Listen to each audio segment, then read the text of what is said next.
May I have your attention, please? Thank you to all those in attendance and to our TV audience that are watching this evening. Welcome to the commission meeting for Tuesday, March 24th. This time we'll have the roll call. Mayor Faulkner. Here. Commissioner Hendricks. Here. Vice Mayor Maples. Here. Commissioner Golden. Here. Commissioner Kendall. Here. And next on the agenda, invocation will be given by Pastor Wilson of St. John's Church of Faith. Please stand and remain standing for the Pledge of Allegiance. Will you bow your heads with me? Our Father and our God, we thank you for this opportunity tonight. Lord, we thank you that you have allowed us to come together. Your word says, "Come now, let us reason together," saith the Lord. So, Lord, we need you as we come together to share our strategies and ideas that will help bring about more unity in our community. Lord, we pray that everything that will be said here tonight will be said and done decently and in order. And we thank you for what you're doing in the great city of Coffeyville, Kansas. In the name of Jesus, we pray. Amen. Amen. I pledge allegiance to the flag of the United States of America and to the republic for which it stands, one nation, under God, indivisible, with liberty and justice for all. Thank you. Be seated. At this time, we'll move to the consent agenda. Are there any additions or corrections to the meeting minutes for Tuesday, March 10th? There being none, they stand as presented. Vice Fair, would you please give us a recap of the finances? Yes, okay, a few highlights from this last period. Asplin Tree Expert Company, $4,961.20. AT&T, $18,545.32. Atmos Energy, $57,913.81. B&G Consultants, $11,488.62. That's for the Gibson Street replat. City of Coffeyville, $20,585.53. Hawkins, $16,964.64. That's for polymer for the water and wastewater. Huber and Associates, $17,908.75. J. Graham Construction, that's tennis courts and CRMC area street repavement, $319,416.54. Kansas Department of Revenue, $55,091.02. Southwest Power Pool, $870,639.03. Waste Connections of Oklahoma, $44,857.18. WebEx, Phillips 66, that's for, looks like fuel, $13,794.74. SEK Ready Mix, nope, not that one, sorry, I hit the wrong thing. Southwest Power Administration, $14,223.46. Axon Enterprises, that's for the body cams and those things, $169,563.19. Baker Tilly, $22,933.75. Edmunds GovTech, that is software replacing Encode, $88,400. Goins Enterprises Incorporated for water line replacements, $367,789.78. JKS Construction for stormwater utilities, $77,040. KMG Gas Supply Operating Fund, $139,622. And we had a payroll of $429,674.80. Our total for this period was $3,017,000 $1,070.43. Thank you. Commissioners, any questions? There being none, I move to approve the consent agenda, items 1 through 3, as presented. Second. Motion is made by Mayor Faulkner, second by Vice Mayor Maples, to approve items 1 through 3 of the consent agenda as presented. Commissioner Hendricks. Aye. Vice Mayor Maples. Aye. Commissioner Golden. Aye. Commissioner Kendall. Aye. Mayor Faulkner. Aye. Sorry, not speaking for you. All right. At this time, comments from the public. Any citizen desiring to address the commission shall be recognized, advance to the podium, state his or her name and address for the record. Comments shall be limited to 3 minutes unless extended by a vote of the majority of the commission. The commission does not hear matters involving litigation or city personnel. The commission does not take action on subjects not on the agenda unless unusual or hardship conditions exist. Citizens may address the commission on agenda items as they are brought to the floor. Is there anyone present who would like to speak?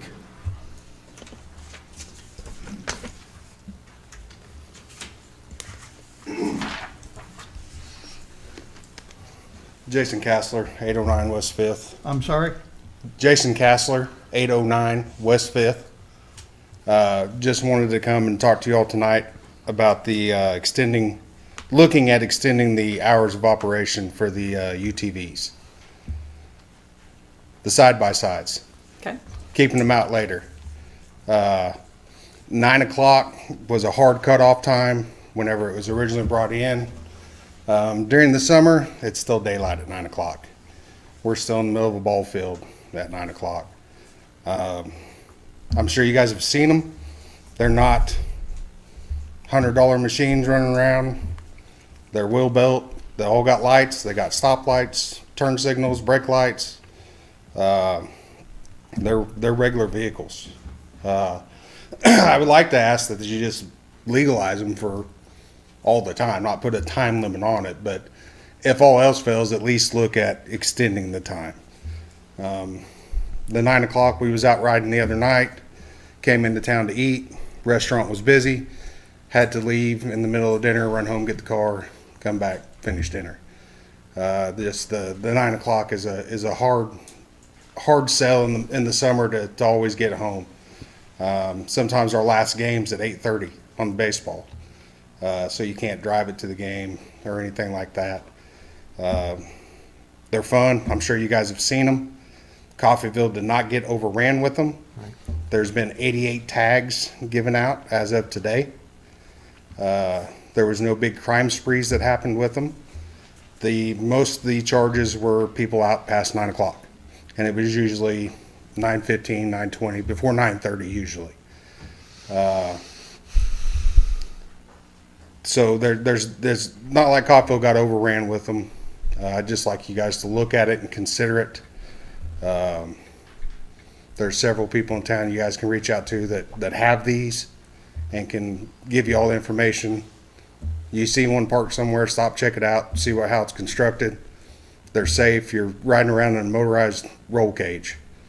So seat belts, everything in there, same as cars. So I'd just like you guys to consider that if you would. Thank you. Thank you. Thank you. So the reason it was cut off, and we had quite the discussion about this, was the noise. And I know I had at one time before we passed this, UTVs coming down my street at 2 o'clock in the morning, sounding like a loud Harley, and it was loud, very loud. A lot of them don't have mufflers on them like cars do, and that was the main reason. Now extending it to 10, would that be a possibility to consider for 10:30 in the summertime or in non-daylight savings time like now? That's a possibility, or do it by April 1st to, October 1st or September 31st, maybe something like that. But all night, all day, I wouldn't be for that. And if I could add some data to that, I just did a real quick while you were talking. I was listening. The summer solstice, which will be the longest day of the summer in the year, here in Kansas will occur on June 29th. At that time, the sun will set at 8:39 p.m. There will still be daylight. I mean, there will still be light in the sky up until 9 and a little after. But to the point of noise, that was a discussion. Ben? Commissioner Golden brought this up last time, and we went back to see if we could find minutes or anything. I think predominantly the conversation happened within a work session. Mr. Castler was actually there in that work session, and so we spoke briefly before the meeting, trying to see if he recalled, and I think he has the best explanation, which was we picked the time, or we were considering dusk. And if you have 5 or 6 or 7 officers out in different shifts, what is the interpretation of dusk? And that gets difficult to do. And so you don't have a policy that they're all following. So I think that's why, in agreeing with the noise as well, that's why there was an actual time. So that's all I was going to add to your conversation is I think the reason we picked the time versus saying dusk, because I know we discussed that'll be different throughout the year. Was the definition of that for an officer pulling someone over. And during the wintertime, it'll be dark at 5 or 6. Yeah. So they'll be running in the dark with lights and collision equipment, as you mentioned. So, commissioners, we can absolutely bring this back. This obviously isn't on the agenda, and so that's something that the commission would like to discuss to make changes. We can make sure that Chief is involved in that and shares his thoughts on those changes and have an official agendized discussion. Okay. What about revisiting it with a modification or an amendment to address, let's call it summer hours during days of extended daylight, and then put a reasonable time limit on it? Yeah, I think, Paul, correct me if I'm wrong, we can bring that ordinance with essentially that line of that time where it could be blank. Commission could determine what that time is or wording, and then you could approve that ordinance. It would have to go through 2 readings, Paul, still. So we'd still do 2 readings of that. Public would know about it, but we can bring that next meeting. That'd be good. Something Yeah. to consider, think about. And if you would, just again, for a piece of data, from the time you bring it back until, let's say, when school starts, August, September, somewhere along in there, when there's probably going to be fewer of them out on the streets potentially during that time period. Give us an idea of when sunset is going to occur, so we know how late we're going to be authorizing this. Well, if it's not dusk, unless it's a time, because I know like the noise ordinance has a time, Yeah. like 10 o'clock. But would that be appropriate for the full Well, if they've span got of lights. summertime? Well, we do it over a range of months instead of time. Okay. That's All right. that's All what right. I'm thinking. Okay. We can Lots of discuss. choices. Okay. We'll hash it out, discuss it at another time. One final point, well, on my end. Commissioner Hendrickson, I heard over here from our city manager, Ben, that a certain brand of motorcycle, Harley Davidson, is loud in the evening. People don't like to hear that, but yet there's no ordinance for those loud motorcycles that I'm aware of. And There is, I'd sure like to isn't see there? that. There is an ordinance for loud vehicles. Noise ordinance. Noise ordinance. Yeah, On there is. a water-cooled engine, you can't put a muffler on it, you're gonna kill that. Well, what I mean is there is an ordinance for Or loud. air-cooled, pardon me. If it were ever enforced. There's but a noise. There is a noise ordinance specific on noise, vehicles. not for anything in particular. It's just a Which does noise apply to ordinance. motorcycles. What is the time now? 9. 9 o'clock? 9 p.m. Thank you. Okay. All right. All right, well, bring that back to us and we'll take a look at it. And thank you, Mr. Castler. We'll look into that. Reasonable request. All right, let's see. We had Is there anyone else? And please state your name and address. My name is Shelby Delozier. I live at 507 South Pine Street. And we had a house next door to us that we owned at 511 South Pine Street. And we had a woman that was a arsonist, is what the cops have told me. She has caused 4 different people, including us, a ton of money, and there's nothing they can do about it. And now we have to tear down the entire property because of the damage. There is no saving it at all. And we got a letter from the city over it, from Dwayne Manley. And we couldn't even get any help the day that she had been over there terrorizing us all day. Even help with the cops that day. And then she set fire to our house next door. We were rebuilding the one room in for our daughter to move down here from New Mexico. She set fire to it around midnight in the morning. And it is a total loss. And it was a 4-bedroom, 2.5 bath, beautiful home. And now it is a total loss. And I mean, she has, when she burned her own house down, there was a firefighter injured. She was never charged. She's only been charged with failures to appear, with drugs, disorderly conduct, and that's about it. But she has burned down 2 sheds, our house, and they think she's also the one that burned down the house on 2nd Street. And none of us can get anything back for our damages. But now we all have to put in what we were going to do with our properties and lose it all and pay to have it tore down on our behalf, when we don't think that's totally right. We think the city should have to help us somehow, because our houses were not damaged in any way. They were never red tagged until after this happened with this woman. Ben? I assume most folks would have insurance for that kind of thing. If their house catches on fire, you make a claim, insurance pays, hopefully covers the cost of demolition. Not when you have to do certain things to it to get insurance. When it's in the older area, like this one was, and like we live over there, you have to bring certain things up to code before they will insure it. Yeah, okay. Sounds And like since an it could not be uninsured insured, property. And I don't know that obligation would fall on the city. I don't know the circumstances that she's talking about. I'm assuming law enforcement has made their investigation and submitted whatever they have to those who will make decisions about charging individuals, but that's beyond the scope of anything that any of us here can do.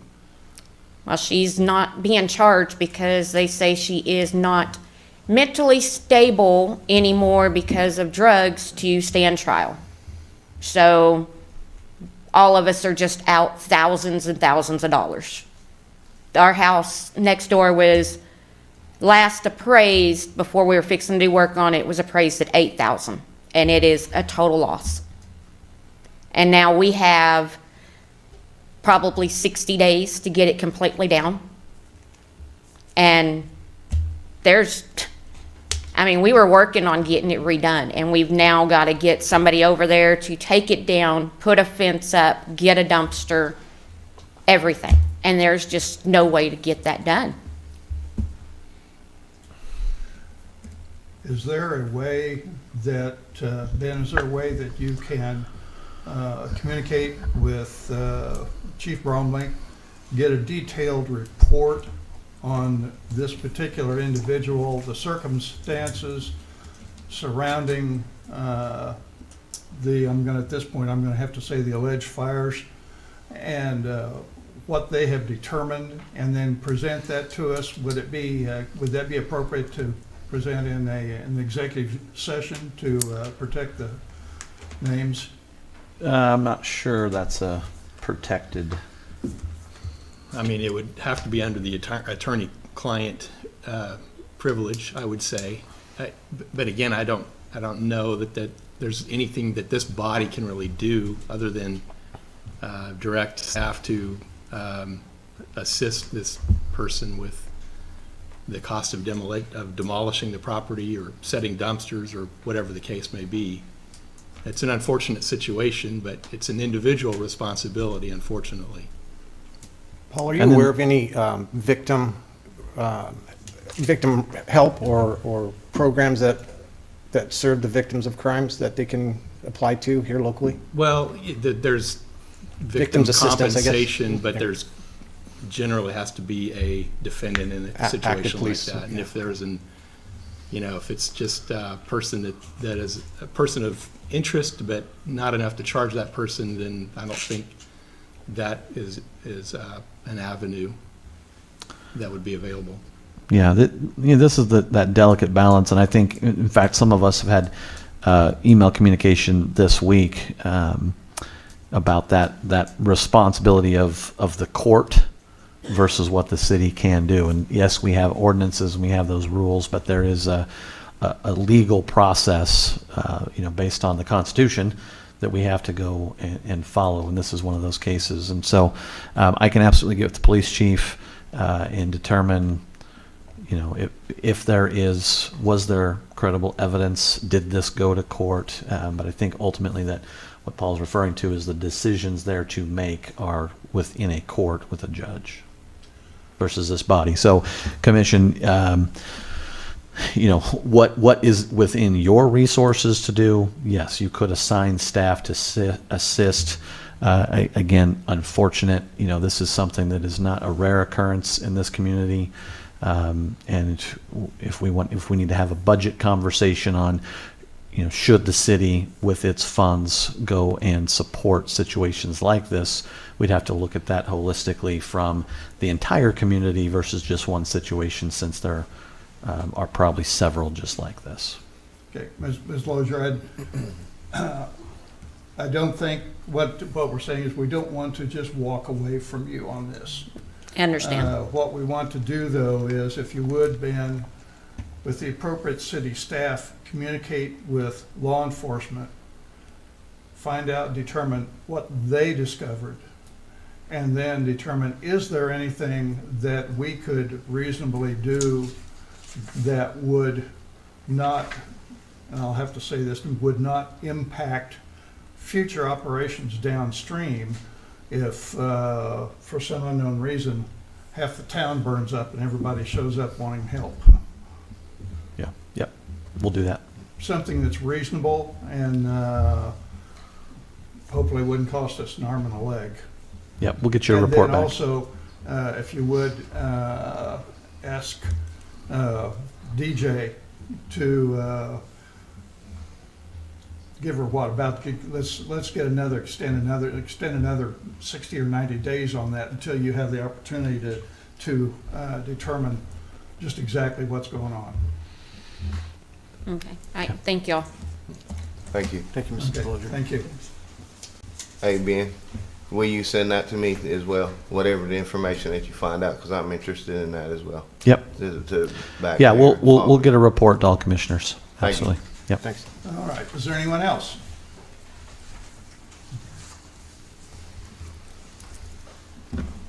Marcus Kassler. Marcus Kassler, 502 Overlook. I would like to thank those commissioners who took the time last week to talk about my issue and my letter I sent you guys. I know it seems like a futile effort, but with the railroad crossings, it needs to be fixed. I myself emailed Moran, like was suggested. I know you said that the PEC and the rest aren't really there, but they do have, I don't know how much pull they have, but they do have transportation for DOT committees and stuff I haven't yet delved into.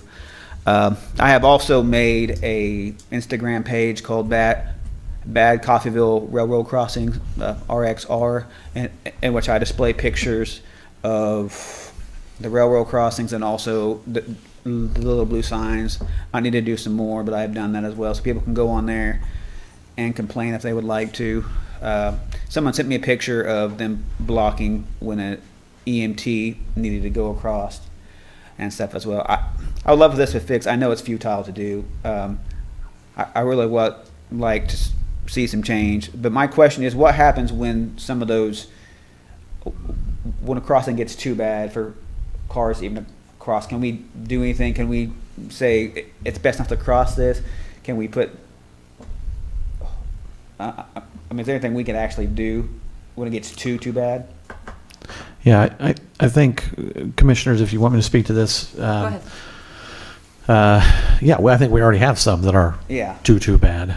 Absence of putting, caution signs up, that's difficult. So, from our last meeting, I'm almost have to put my foot in my mouth because I said we need to keep talking to Moran, and I have received 4 emails from them where they forward me emails from the public sent to him, and they said, "Here, city manager, these are in your community. Do you want to deal with this?" And so I called up Pam to have a conversation about that and to try to kind of clue her into what our struggle is. And so we have started up conversation, just myself. So she has those emails and any others I think people are sending. Who's Pam? Oh, I'm sorry. Senator Moran has an area representative, and so she's the one that I would interact with versus going directly to him. Can you send me an email of her? Does she have an email you could send me? Yeah, it should be public information. If you just look up how to contact him, it's probably going to her when you're coming from this area.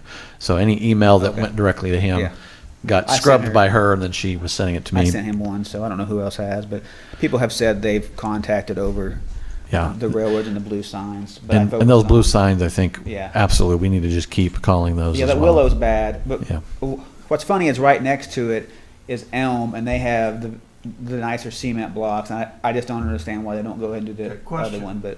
Ben, the railroad tracks as you're on 4th Street going east, headed for Walmart, okay? Those tracks that you go over there, what railroad company owns those rails? Is it UP, Watco, I think or that's SKOL? Watco. Jim, do you know? Yes, it's Watco. It's Watco? What Yeah. used to be called Waco. Okay, so it's Watco owns those rails right there. May I suggest you get local reps, have them get in their own cars and drive across those rails at 30 miles an hour. So They will get fixed. Yeah. those reps all know. Jim, Thomas, myself have had regular conversations with them as well. It doesn't, this was last year we were told, hey, they're coming out to work on some. And I made the bonehead mistake of announcing that here, and then it got out and people were excited. Well, they came and did work, but they didn't do work that would impact any of us driving. They just were doing work on their own. So, yes, they're all very aware. And I would probably submit that some of the phone calls aren't being answered because we bug them so often about this very issue.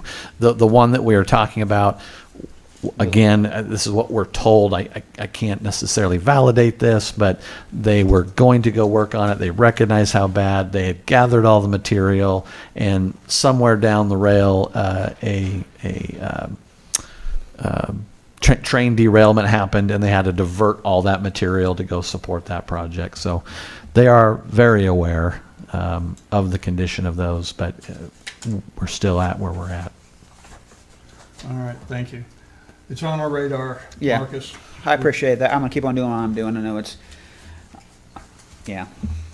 So if you'll send me that email or whatever. Squeaky wheel gets the grease, so we should Yeah, well, we should keep I want to squeaking. make that squeak a little louder, but And it may note that Montgomery County Action Council and the city is trying to look at greater investment when we talk about economic development within rail, and so we've been having those conversations with them as well, and those are opportunities for us to bring this up. So, to your point, Mayor, we are visiting with them regularly.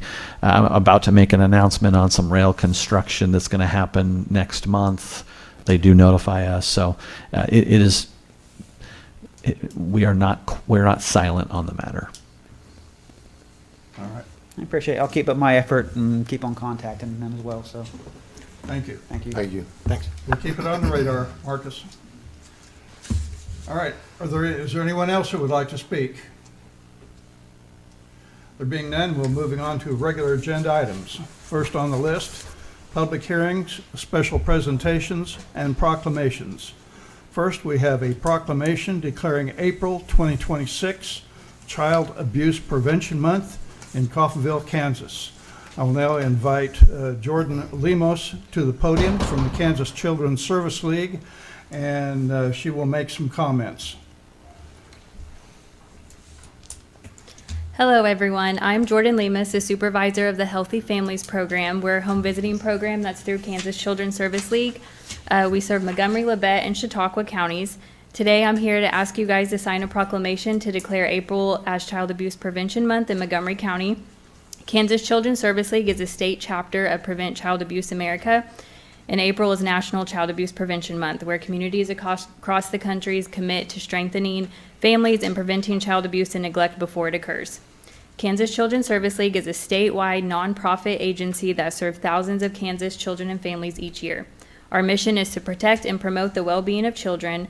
Our programs work with children and families in the areas of health, safety, and education and succeed and break the cycles of neglect, abuse, and trauma. We help both children and parents develop skills for success in their families, schools, and workplaces.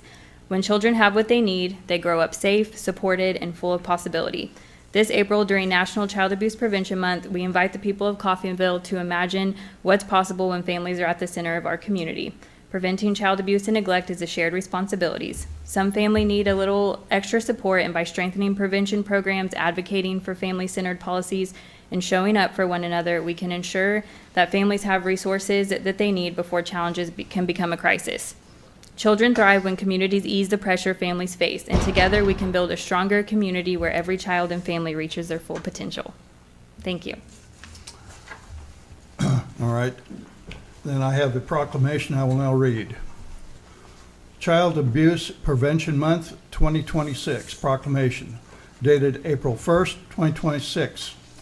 Whereas prevention is possible with strong policies and investments, families and children can thrive, fostering prevention, stability, and long-term well-being. And whereas supporting families early reduces the need for a crisis response, improves lifelong outcomes, strengthens communities, and saves public dollars in costly downstream interventions across multiple systems. And whereas every family and child is filled with tremendous promise, and we all have a collective responsibility to prevent adverse childhood experiences, that's ACESs, foster the potential of every child, and promote positive childhood experiences. And whereas positive childhood experiences such as loving caregivers and safe, stable, and nurturing relationships play a vital role in helping children thrive by mitigating trauma and the negative impact of adverse child experiences. And whereas families who receive the support they need before a crisis occurs are better equipped to provide safe, healthy, and nurturing environments, leading to children who are safer, healthier, and more hopeful about their futures. And whereas childhood trauma, including abuse and neglect, can have long-term psychological, emotional, and physical effects throughout an individual's lifetime and impact future generations. And whereas primary prevention of child abuse and neglect can reduce the lifetime economic burden associated with child maltreatment. And whereas strengthening families through access to concrete economic, social, and community-based supports reduces the likelihood of abuse and neglect, and ensures children have the foundation for lifelong well-being. And whereas effective child abuse prevention activities succeed because of the partnership between child welfare professionals, education, health, community, and faith-based organizations, businesses, law enforcement agencies, and families. And whereas we acknowledge that we must work together as a community to increase awareness about what families need before they are in crisis, and contribute to promoting the social and emotional well-being of children and families in a safe, stable, and nurturing environment. And whereas investments in prevention initiatives such as home visiting programs, family strengthening policies, economic supports, and community-based child abuse prevention efforts reduce the likelihood of abuse and neglect, and ensure children have the foundation for lifelong well-being. And whereas we can prevent child abuse and neglect it before it happens, therefore, I, James R. Faulkner, Mayor of Coffeyville, Kansas, do hereby proclaim April 2026 as Child Abuse Prevention Month in Coffeyville, Kansas. Together, we can create a state where every child can grow up happy, healthy, and safe with hope for their future. Signed, James R. Faulkner, and it is so signed. All right. Item number 2, presentation for the Veterans Banner Project. City Manager Ben Brubaker and Jerry Wall will make the presentation. Thank you, Mr. Mayor. We'll invite Jerry to come up. Jerry came to the city several weeks ago now, and we've been working on a project together. There is no action per se that we're asking from commission tonight. This is something that we intend to move forward on, but we do want to, we'll say, get a blessing from commission and make sure this is, there's no holes that you can poke in this plan as we try to move forward. So with that, I'll let Jerry kind of talk about the history of where we're here, and then we have some items that we can show you as demonstration. My name's Jerry Wall, live at 1401 West First. I have a friend I joined the service with back in 1967, and he's retired and lives in Neodesha, and so we meet in Independence every week for lunch. And last November, I walked out of the place we were eating, it was downtown, and I looked up and I saw this banner of Bill Boozer, who was a guy that my dad played golf with in his World War II uniform. And I got to looking around, and they had these banners all over the city. I walked 8 blocks looking at all the banners downtown for all their veterans and active duty personnel. And so I thought it was a great idea. And so I started with the chamber, and then they told me the lady by the name of Tabitha Snodgrass, who runs Main Street downtown Independence, and a guy by the name of Tom Posch, who does the banners, does the artwork and all that. And so I met with both of them, and it was very enlightening. They told me everything they did for the project. They told me all the things they did right, all the things they did wrong. And so it's been really good for me, because I think we're going to start out on the right foot. Then I met with Ben. This all started, like I said, last November. So it's just been an ongoing project. I have had some banners made so you can see what they're going to look like. I might tell you that we initially wanted these banners to go to downtown, and as Ben may have already told you, I don't know, is that afraid the brackets that I had would scratch the poles downtown, and maybe that wasn't a good idea. So now we're looking at these banners starting, we would put the first one up at like 11th and Willow and go both directions, east and west, and then go north to 9th Street, not 9th Street, 10th Street, take 10th Street around, and it would boot up with Patterson, and then come around to 7th Street and just kind of circle downtown. I have since found out that we might be able to get banners that will work for downtown, but I told Ben the other day, I said, at this late date, I think we're better off going with the plan we have, and then next year, because the banners are going to have to be a different size downtown than the ones here. And I might show you. One of the things that they told me they did wrong up at Independence was they put the same person on both sides of the banner. And they said we should have put 2 different people because we have a waiting list. They've been putting them up for 8 years. So this is just to give you an idea. I'm not trying to show you a picture of me, but it was easy to do me. This is a picture of my dad from World War II. This picture was taken in 1943, so it's, 67 and 26, 83 years old. Looks pretty good. This was him standing out in front of his house at 6th and Beach. And then on the reverse is my picture. So we'll be able to do that for a lot of, I've got several on my list right now. There's fathers and sons, brothers, and so on and so forth. This is another couple of guys. Dirk Menson, his father was a firefighter here for years. And then this is the guy I joined the Navy with, David Sims. I think they look nice. We're not going to make any money off this project. I might tell you that what I've done is I've gone to a few people and I've got donations of about $5,000, is, I'm going to call it seed money. We're going to have expenses, like the totes to put these in when we're done, the paperwork, all the scanning of all this stuff, and who knows what other costs may come up, but I don't think it'll be near $5,000. The banners themselves are going to cost, for the banners and the brackets, are going to cost individuals $180. Our goal is to have enough seed money that if any of them get damaged by a storm or something, we can replace them at no charge. Independence has lost 2 in 7 years. So they're made the same. I got to think we're going to have the same kind of luck. And with that seed money, we should be able to replace any banners at no problem. Then tomorrow, I'm signing a deal with the Coffeyville Area Community Foundation, so that the people, when they buy these, if they want them to go through as what's it called? Nonprofit? A nonprofit, they can do that for deductions. All the money will come through them. They will then put the money into the checking account that I've opened. I have a co-chair by the name of Grant Hendricks. Some of you may or may not know Grant.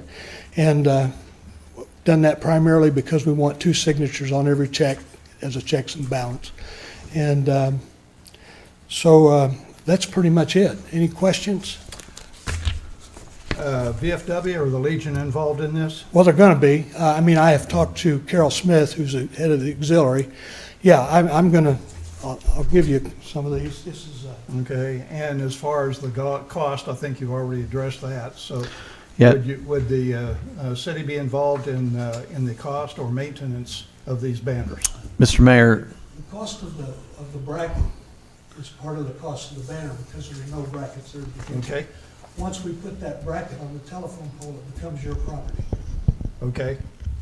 so, yeah, I'll speak to some of that. So we have an agreement that we've drafted, and I want to just read a few points on this agreement, and then we can discuss kind of the city's thought process throughout this whole thing. So the purpose of this agreement is to allow the temporary placement of commemorative veteran banners on city-owned light poles, with the organizer responsible for administering the banner program and the city providing limited installation services. So we went back and forth on this for several weeks, and the city had a lot of concerns, primarily around the liability of it. Initially, we wanted to look at downtown. These brackets you'll see here, and in the image that I sent you, that's metal, and the poles in downtown are a nice decorative pole. And so these are relatively inexpensive brackets. We found these in a lot of other communities in southeast Kansas that do this very same thing. They use a similar bracket. So each of these poles goes in one of these. This is held onto the light post. And so the reason not downtown is because this metal would damage that pole. We may have found some other options to get around that, some funding that people want to help. This is, I think, around $35. $30 to $35, depending on how many you buy. The nice ones for downtown are more like $135. And you need 2 of them instead of 1. Yeah. So, that was some initial concerns there of doing it downtown. What the city is going to provide, the city agrees to install the banner brackets on designated city light poles, install the banners for an approved display period of the month of November, and then remove banners at the end of the display period. And we've already got some groups in town that volunteer on around our Christmas lights that have volunteered to support the city. This is some significant work. Chris Weiner, our electric director, has seen this in communities that he has worked in before. One of them, it got massive, and they had to at some point shut down. So we have some rules in here that we go over. Equipment ownership, as Mr. Wall mentioned, we have some standards and approval, reserving the right to approve or deny banner placement, determine installation locations, remove any banner at any time for safety, maintenance policy. Financial responsibilities, the city shall have no financial obligation related to the banner program. All costs shall be the responsibility of the organizer. So this is a true nonprofit run. And one of the reasons why it was very difficult to say no, when people of the community show up and say, we've got the labor, we've got the money, is this something the city would want to partner with? And so we feel pretty good about this, that partnership exists, and that the veterans groups in town have all been communicated with and talked to as well. City's not, of course, liability. We're not held, liable for any of those. We can shut this down at any time, and that's one of the concerns I talked to with Jerry is when someone participates in something, especially if they give a dollar amount, sometimes there's a thought process that now you, Mr. Mayor, paid me for this thing, and it should be forever. And in 30 years, when it gets ripped or torn down or we don't pick back up, you might come and say, well, you know what? I paid for that. Why aren't you doing it? And so those are some of the things we are trying to avoid in this. And so that's the organizer run. And to be honest, we do feel at some point the city may have to take over this. If volunteers go on vacation and don't come back, right, from the beach, Jerry, you just decide the beach good enough.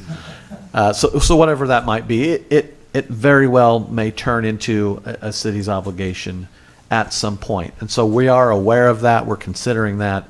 And commission would have to, at that point, talk with staff and decide, is this something that we want to take on some of that financial responsibility? But Independence has been doing it for 7-8 years.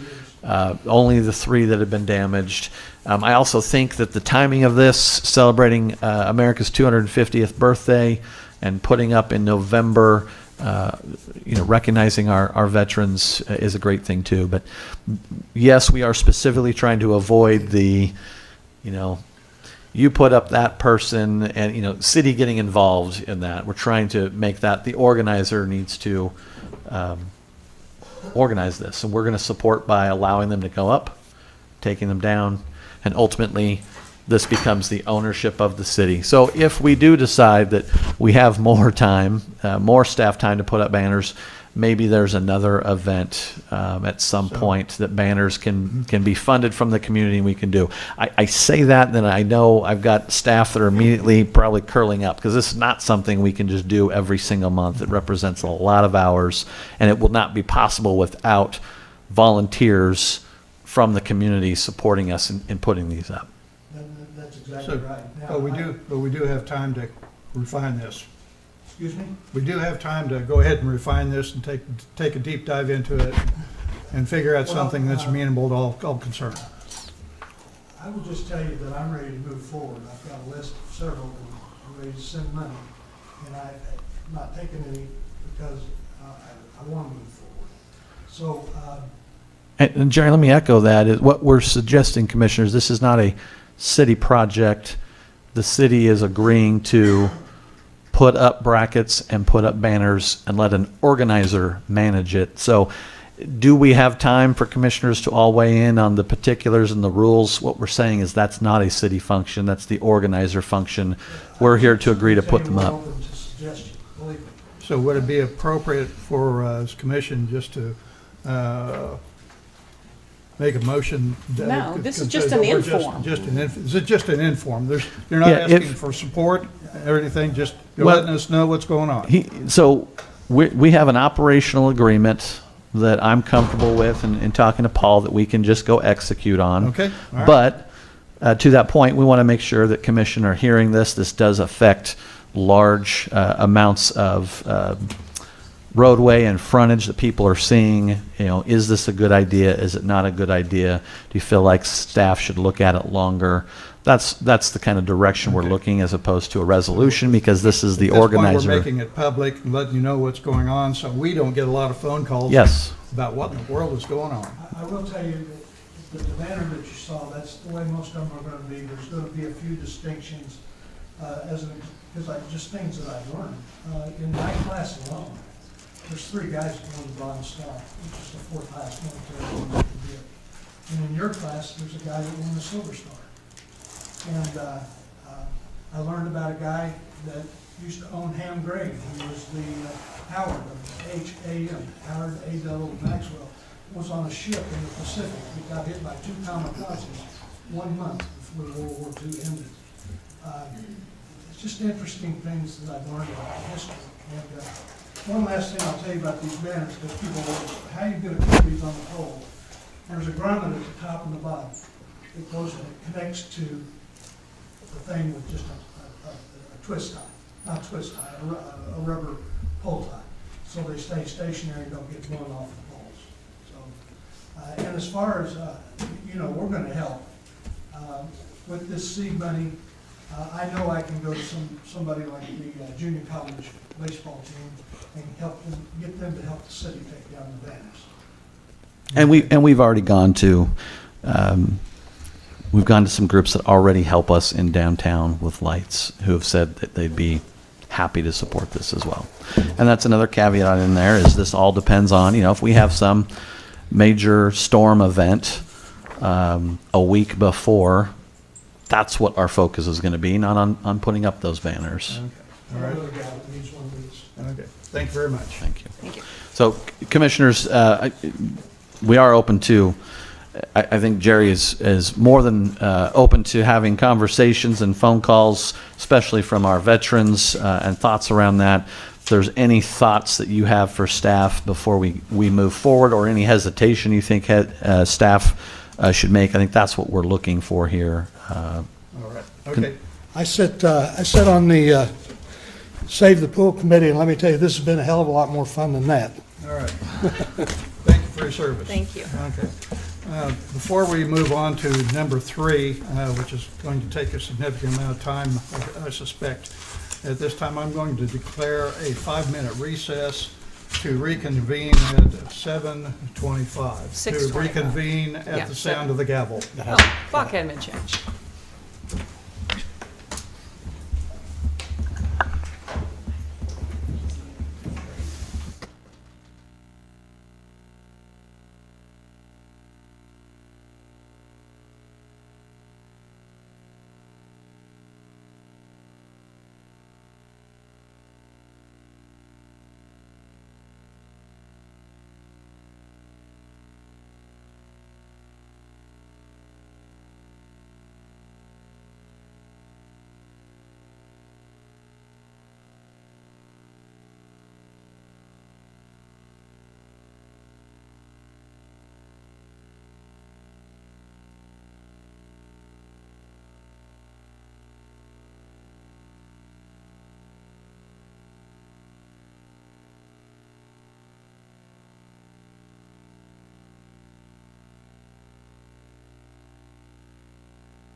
All right, we're back in session. Item number 3, public hearing to allow the owner's agent, any lien holders of record, and any occupant of the property located at 112 West 9th Street to show cause why the building should not be condemned and ordered to be repaired or demolished. Director of Community Development, Amber Dean, will make comments. Hello. Hi. So in January, you guys adopted a resolution to set that hearing for tonight to allow the owner of the building to come in and talk about why we should not condemn his building. If you guys choose to adopt the next resolution that's coming after this, it would set a time limit on how long that owner would have to make repairs or demolish the building. And then if he doesn't move forward with that, the city could step in and do those repairs or demolish the building on his behalf and then assess those fees to the taxes. So we need to open a public hearing. I'm not sure if he or anybody's here Before- tonight. May I ask a question? Yes, you sure can. Just for the record, how long has that building gone without having had its property taxes paid? Multiple years. Multiple years. How many is multiple? 2, 3, 10? I believe 7. 7 years? I believe. Is that correct? 7 years? You asked for official record, and it's not in front of me. I believe it's 7 years and $28,000, but I don't have that in front of me, and I'd have to go and verify that for Suffice you. it to say, property taxes haven't been paid for an extensive period of time. Yes. Yes. All right, thank you. All right. Is there an agent representative for that property present? Yeah. Well, we'll do that. All right. And then also, I put some photos in front of you. Those were taken today. They were actually taken this afternoon to show that there are still broken windows and repairs that need to be made to the building. We are all painfully aware of the condition of that building. Yeah. All right. I will now open the public hearing to allow the owner's agent, any lien holders of record, and any occupant of the property located at 112 West 9th Street, 129 West 9th Street, to show cause why the building should not be condemned and ordered to be repaired or demolished.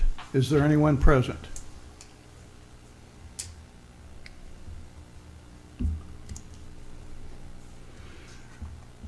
There being no one present to speak, I will now close the public hearing. We have now before us Resolution R-26-35, a resolution finding the structure at 129 West 9th Street to be unsafe, dilapidated, and dangerous, and directing such structure to be repaired or removed and the premises be made safe and secure as set out in the body of the resolution. Note, this resolution requires a date that is determined to be a reasonable time in accordance with KSA 12-1753 to commence rehabilitation or demolition of the structure and make the premises safe and secure. Commissioners, discussion? So are we saying if we move to approve this resolution, there will need to be a date on that resolution? You'll need to pick a date that is reasonable for Okay. them to complete. What would be an appropriate? What is the reasonable? What would be commit. appropriate? To 30 convince, days? Yeah. 60 days? I mean, I think the last time we did this, which was on the property on It was the Walnut, landings, yeah. it was, I think we said 30 days. I mean, 30 days is enough time to get started. Yeah, that's all that's I mean, I don't have required. to, it doesn't have to be done, It but doesn't have to something, be done, it just has to something needs to be, be started. just has to be reasonably prosecuted from that time forward. Ms. Can't- Dean has. You can't start and then stop and then. So Right, and then do we have an end time? No. we should speak. So it's open-ended? As long as there's progress made, but it's determined by, it can't be little, it is at discretion of the commission. That's what I'm thinking. What, So what when do is- we deem progress? I may give you, commissioners, just some things to chew on here. I have been in contact with that property owner. The matter, in fact, came up, I think, 2 meetings ago, where he started texting me in a commission meeting about selling the property. I had been asking about that for a long time, and we never got anywhere. I heard a few nights later that several others in town were contacted as well. No one has been able to get to an agreed upon price of what they would purchase that building for, that the owner is asking significant more than what people would want to pay. Got close on another agreement between the city and that property owner, and then after consulting with our finance director, just decided that we were really spread pretty thin ourselves in the budgets that could go in and purchase that building. That's still an option if the property owner is willing, but so far, we've not been able to come to an agreed upon price there. The owner did at the beginning, so around 24 days ago, I don't have the exact date. We have a key to that building, and we've held on to it, and he's given that key to us freely. So we've kind of acted as an agent to allow people in. So the beginning of this month, he had a local handyman go into that building.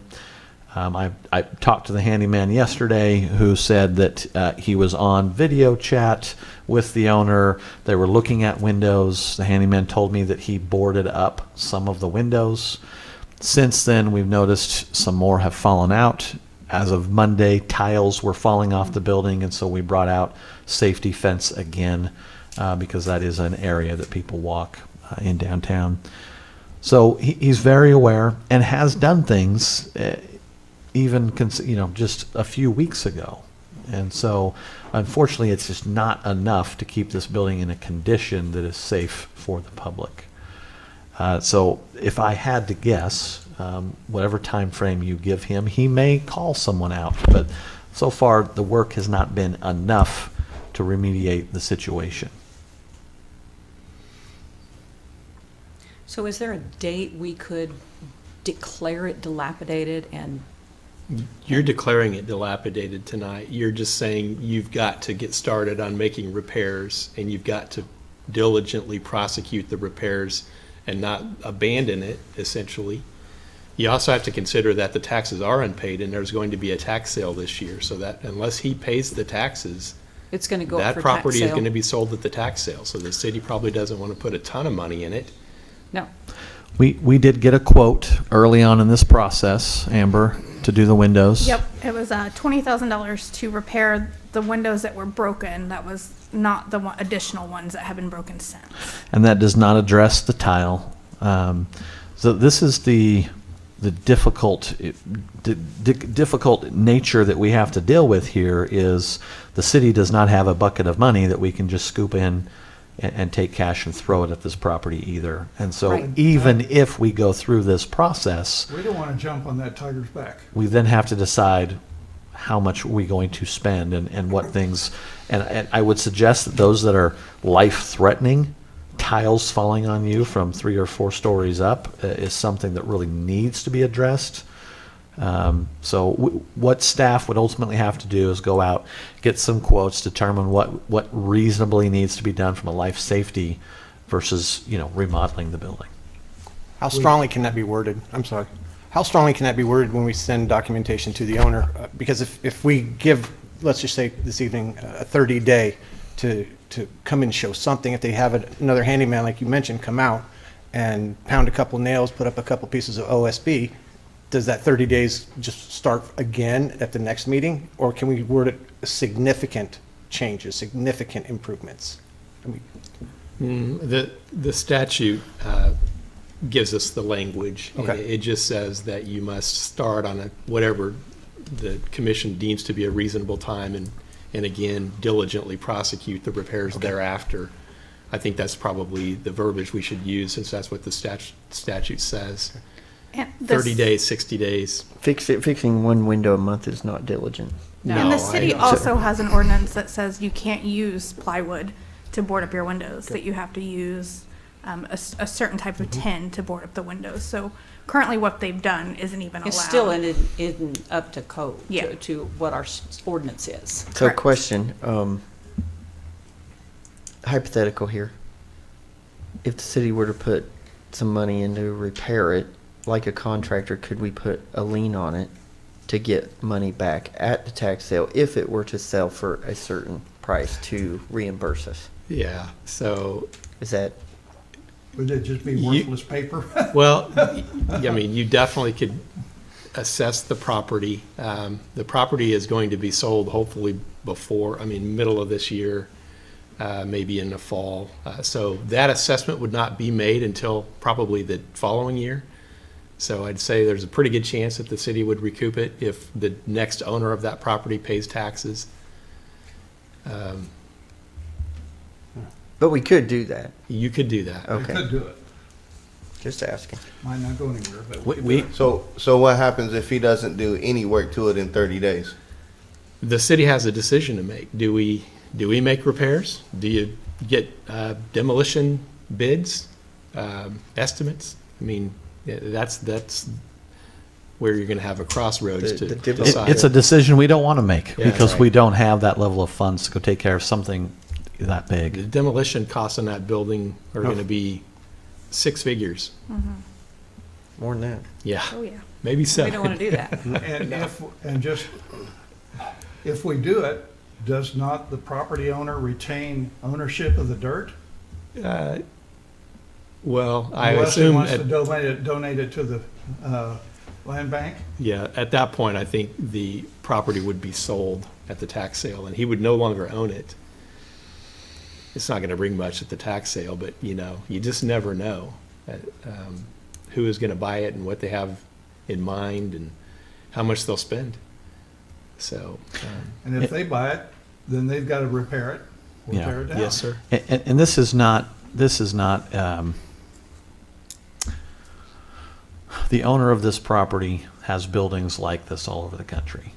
And one of the reasons we have not been able to come to an agreement on sale over the last 24 months is some otherwise unreasonable requests for preserving the historical nature of the building, which we want to do and we want to be a part of. But the demands are so strong and stiff that it's been hard for anyone to want to buy. And even when, as we got closer to our numbers, there was still a caveat that he would want language within any agreement that gives him certain rights to ensure the restoration of the historical significance that he wants. So it's just very difficult, and we've looked at other communities of the same owner. They have the same problems. Okay, if we said 30 days was not enough, 45? No, An I extra would say 2 30. weeks? He needs to get Yeah, started. he's It's not like this is a new issue. We've been I know. after him for years. 30 Okay, days. 30 days. 30 days. Agreed. All right, I move to approve Resolution R-26-35 with the change to within 30 days he must begin repairs. Second. Pardon me. I'm sorry, who was the I'll second? withdraw the second. Well, Commissioner Hendricks makes his point. It was just requires a date that is determined to be a reasonable time in accordance with KSA 12-1753 to commence rehabilitation or demolition of the structure and make the premises safe and secure. So that's the verbiage in the resolution, Yeah. and it was left blank, so we'll we're just gonna- insert 30 days into Got that 30 blank. days. Yep, that. Now I second. Okay. Motion is made by Vice Mayor Mabel, seconded by Commissioner Golden to approve Resolution R-26-35 as presented. Vice Mayor Maples. Aye. Commissioner Golden. Aye. Commissioner Kendall. Aye. Mayor Faulkner. Aye. Commissioner Hendricks. Aye. Thank you. Thank you. Mr. All right, Hendricks. thank you, Amber. And before she leaves, last Wednesday, I believe it was, well, I'll withhold comments. I'll save that for the commissioner's comments.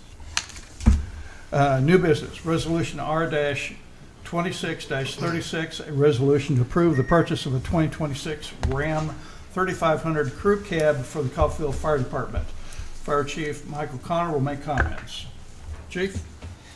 Mayor, Commission, good evening. I came to you guys in November to approve the purchase of a 2026 Chevy double cab four-wheel drive pickup from Romans Motor Company. The amount on that truck was $48,809, I believe.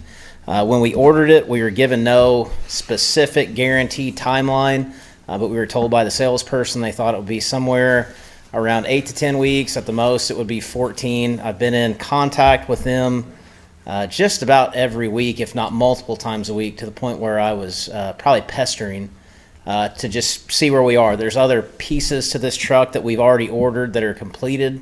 When I spoke to them about 2 weeks ago, was basically told we have no idea. They're not building that cab and chassis at the moment. I spoke to a different Chevy GM dealer, and he said if it's not in production, it was going to be 6 to 9 months at the earliest before it was built. So at that point, we pivoted to try to find something that would fit our needs, that was completed and built. We found this one. It's a 2026 Ram 3500 crew cab pickup. It's on the ground, it's built, it's ready to go. We just need approval. So just to, I guess, reiterate, the funds from this truck would come from the sale price of the 2005 Chevy that we sold to another fire department for $80,000. So the funds to purchase this truck would come from the sale of that one. So, Commissioner Hendricks, I know you appreciate warranties. This one actually has a little bit better warranty than the other one. So it's got the same bumper to bumper, but it has a 10-year powertrain instead of a 5-year. So it'll be the same size, same model truck as the current brush truck we have. So this will just give us an additional one to have an extra one if we need it. So I'd be happy to answer any questions. What does the excess from 53,000 to 80,000? What does the excess amount over? Is it just sitting in a fund for you guys? Well, that'll go towards the flatbed that'll go on it. We'll put a special flatbed that's made specifically for fire trucks. It's got a small area called a manwell where a firefighter basically sits inside of a cage to where they can operate. It'll also go towards the purchase of the skid unit that's basically the pre-built water tank, pump, hose, and any other additional equipment that we'll need. So we'll easily spend the excess amount. So, and a lot of it's already, the skid unit we ordered, it was a 90-day build time. We ordered it literally the day after this was approved back in November. So it's built, it's on the ground, it's been tested, it's ready to go. So we just need the truck to put it on. So, And it meets your needs. yeah, And absolutely. there's excess funds remaining. Yep. So this Chief, is are just there any kits or anything needed for the items you've already purchased for the previous truck, being a Chevrolet GMC, No. to a new Ram? They're Nope. all compatible? Yep. Thank you. All right, any further questions? Nope. Then I move to approve Resolution R-26-36 as presented. Second. Motion is made by Mayor Faulkner, seconded by Commissioner Golden to approve Resolution R-26-36 as presented. Commissioner Golden. Aye. Commissioner Kendall. Aye. Mayor Faulkner. Aye. Commissioner Hendricks. Aye. Vice Mayor Maples. Aye. Thank you. Thank you. Chief. Thank you, Chief. Okay, next is Resolution R-26-37, a resolution to approve a construction contract with J. Graham Construction for the 2026 Street Improvement Project. Director of Public Works Jim Wright will make comments. Jim? Good evening.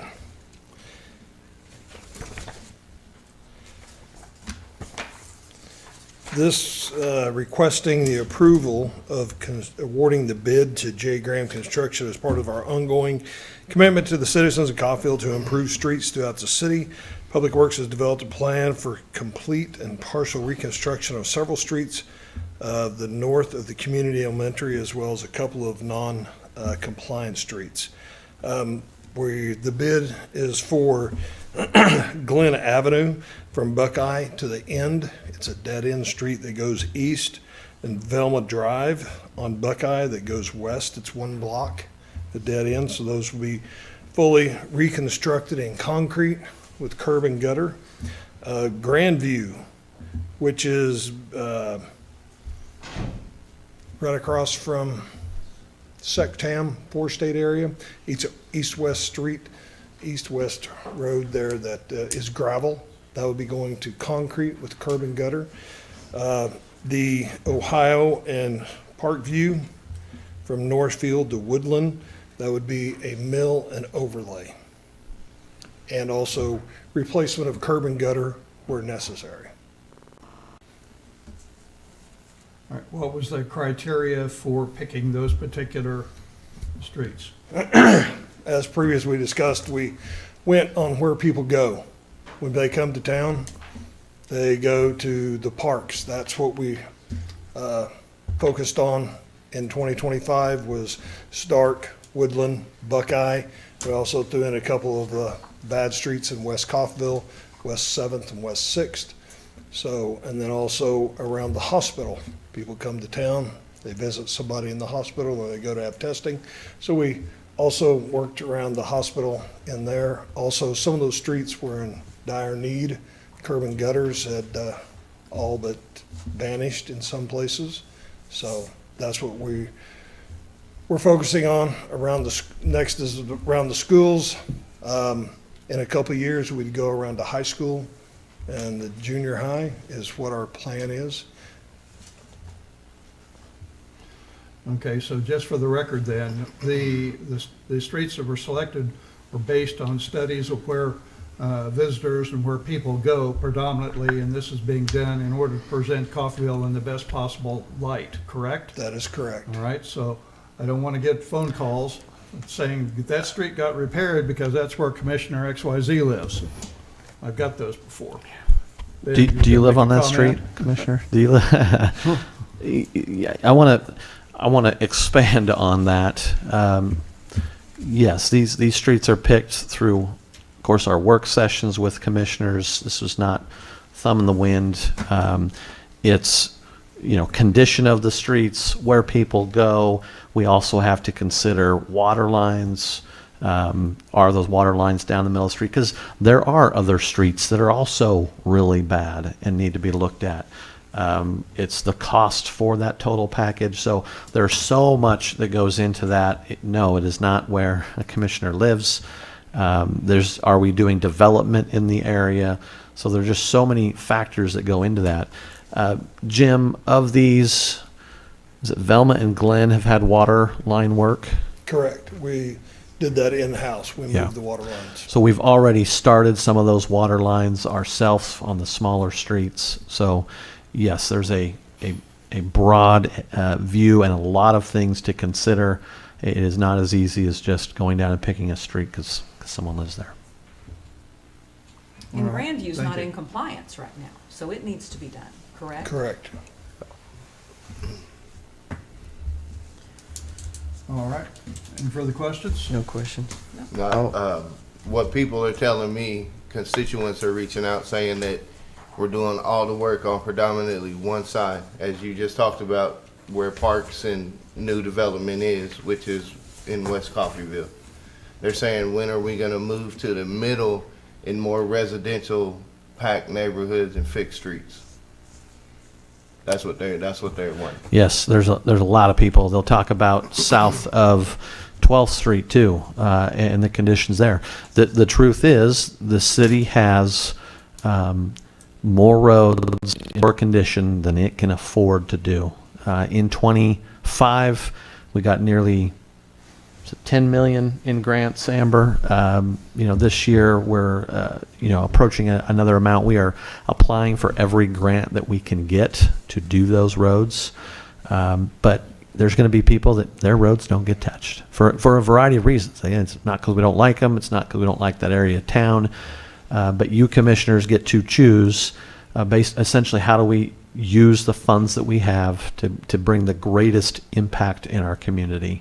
And it is not going to make everyone happy, and we're not going to be able to get to every street.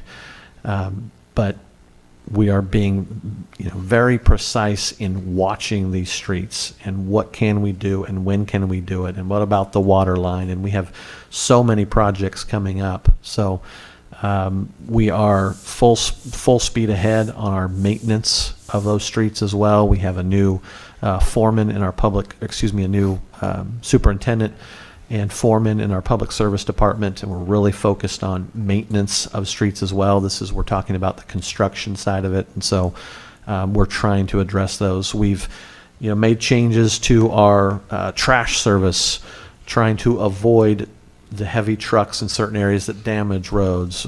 We've got grants out on our truck routes, again, to try to keep those trucks off those other residential streets. So there's a lot of sticks in the fire, but you're right, Commissioner. There's going to be a lot of people that say, what about my street? And it's something that it's very difficult to get to without that funding. We receive about $2 million a year in sales tax that can go just to streets. Currently, our 24 to 26 plans are working off money that the city set aside from that sales tax, and so we are expending that rapidly as well. We've been doing a lot of streets. Commissioner, I expect that will slow down in probably 28 without other funding sources. We're going to keep going after those grants, but you're right. People are going to reach out and they're going to have a problem with that, and they can go further. They can talk about their alleys, right? We're only talking about construction right now, but the amount of work that can be done in alleys, and we're going to talk about sidewalks. And so the city staff is doing everything within its ability to give people good, solid projects in the areas that are most impactful in our community. And we'll continue to bring those to commissioners to help provide direction on what are those future streets. So each commissioner will have a say in that as we try to develop that plan. I think for the list presented tonight, Glen and Velma Avenue, they were really bad. And people live on those, and they probably hadn't been touched in 50 or 60 years, I'm guessing. And 6th and 7th out west Coffeyville that we did too. That was the one where you could, jump a bike. Those hadn't been touched in a long time, and then Grandview it's a gravel road, and it's not supposed to be. And so that's why that one's getting paved. But I'm trying not to. Yeah. I could appease you and give you something different. I also want to just be very blunt with it. You're right. It's a hard answer to give folks because there's not an ability to go do every.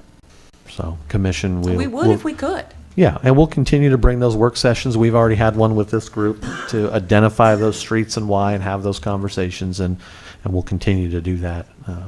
Which, that begs the question, you mentioned south of 12th Street, and that area south of 12th Street is bordered on the north by the stockyards, and on the east by a very noisy railroad.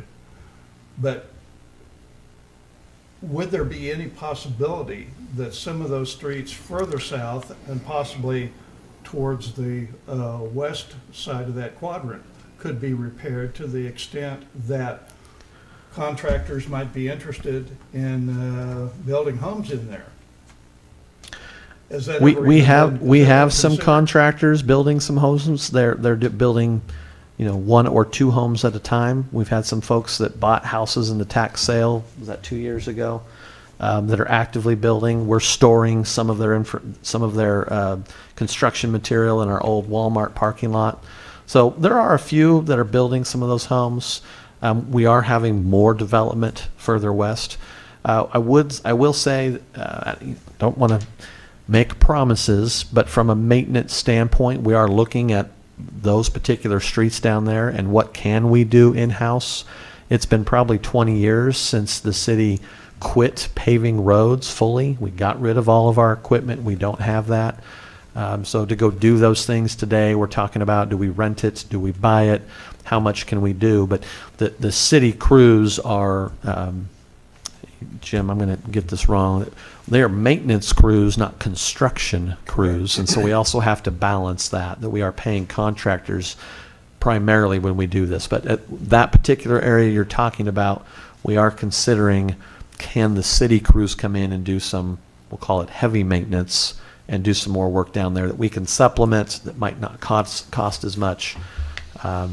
Definitely on the table of conversations, discussions that we'll continue to have. Along with that, I think there's 22 blocks down there in this area you were talking about, and I believe of the 20 of those 22 blocks have water lines right down the middle of the street. So we would need to relocate water lines Greatly on increases the every cost. street, which would increase the costs every block. So which streets do you do first? Do you do any streets, or how do you do that? So.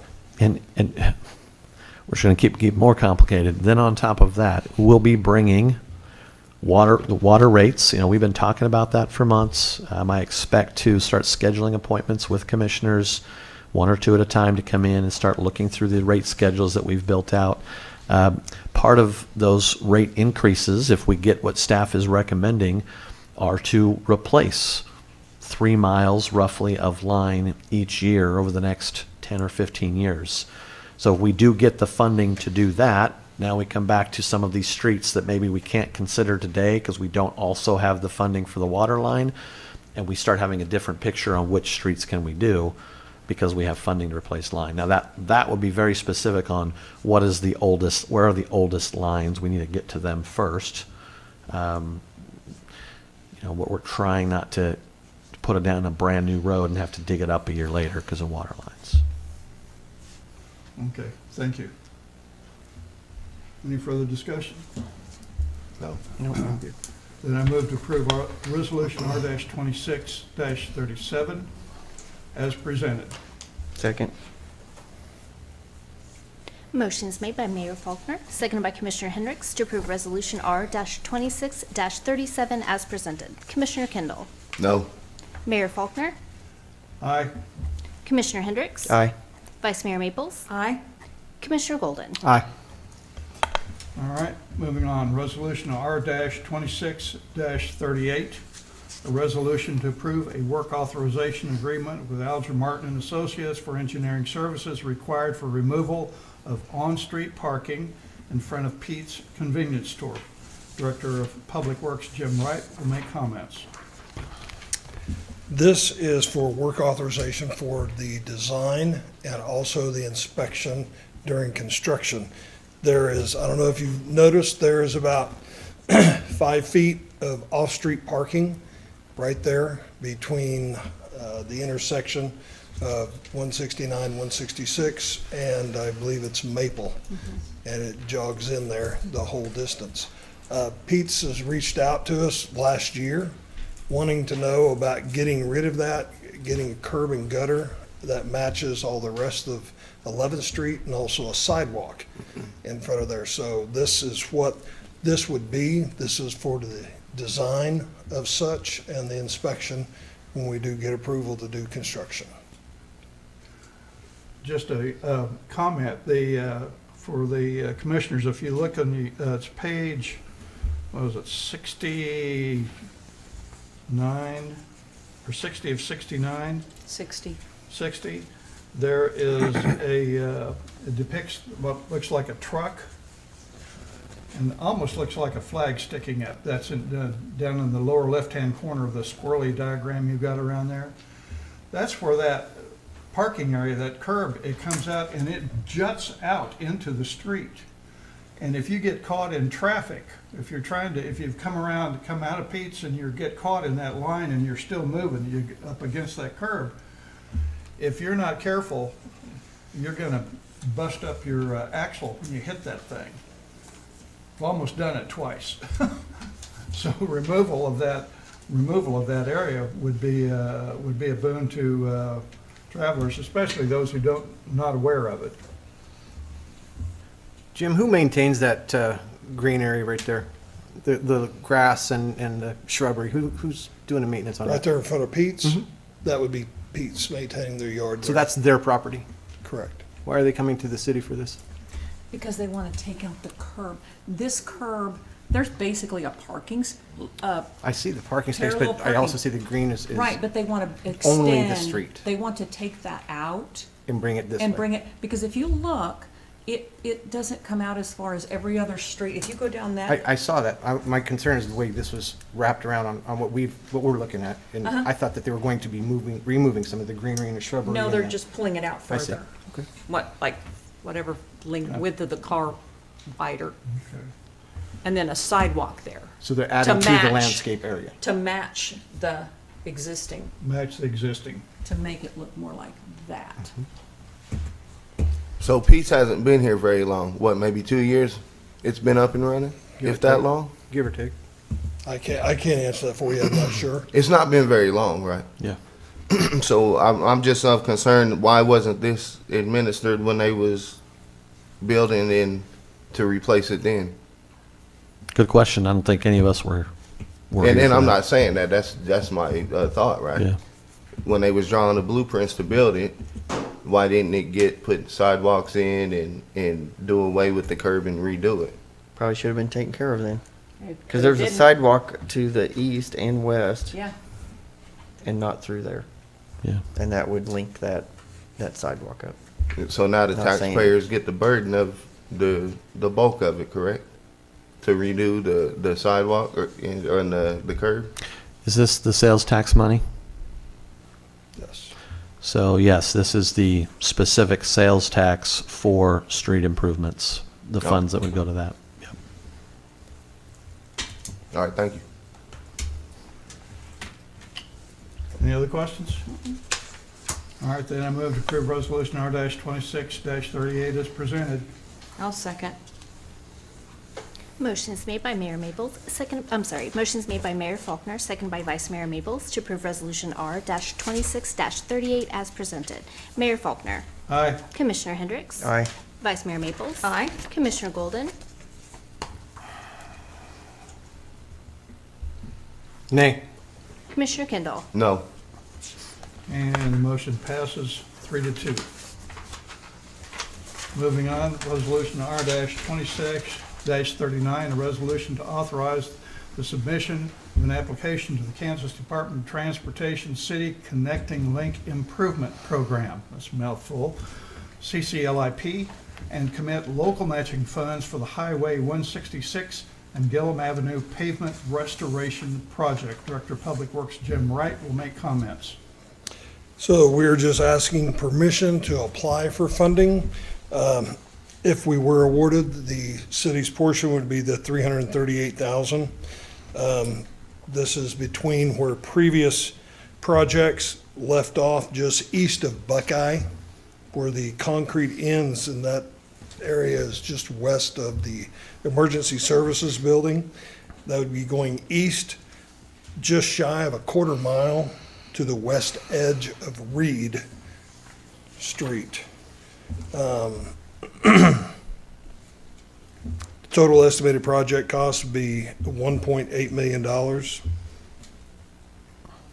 We're requesting the max that we can request, the 1.5, which would leave the $338,000. This would be a total, includes pavement removal, base repair, new concrete pavement, curb improvements, sidewalk repairs, and ADA ramps, along with storm sewer. Source of our matching funds? Would be the sales tax. Sales tax, all right. And the Hey. chances of getting this grant? 1 in 4, 1 in 5. Pretty high, they've given it to us a few times over the past few years. Okay. Okay, what's the timeline for the grant application? It's due in April. It's due in April. All right, and if awarded, when would that come out? Before or after the sales tax appears on the ballot? We would be awarded before, but we wouldn't start construction until, I think, 2028. And what if the sales tax is voted down? What do we do with the money? Turn it back? Which sales tax? What, Okay, if we're awarded the grant, this is when he said the sales tax would pay for this, this is the 2 half-cent Existing. street not the, sales not tax. the future, the existing. Yes. Okay, I thought we were talking about Street and the highways. future, okay. Yeah. All right, clarified, thank you.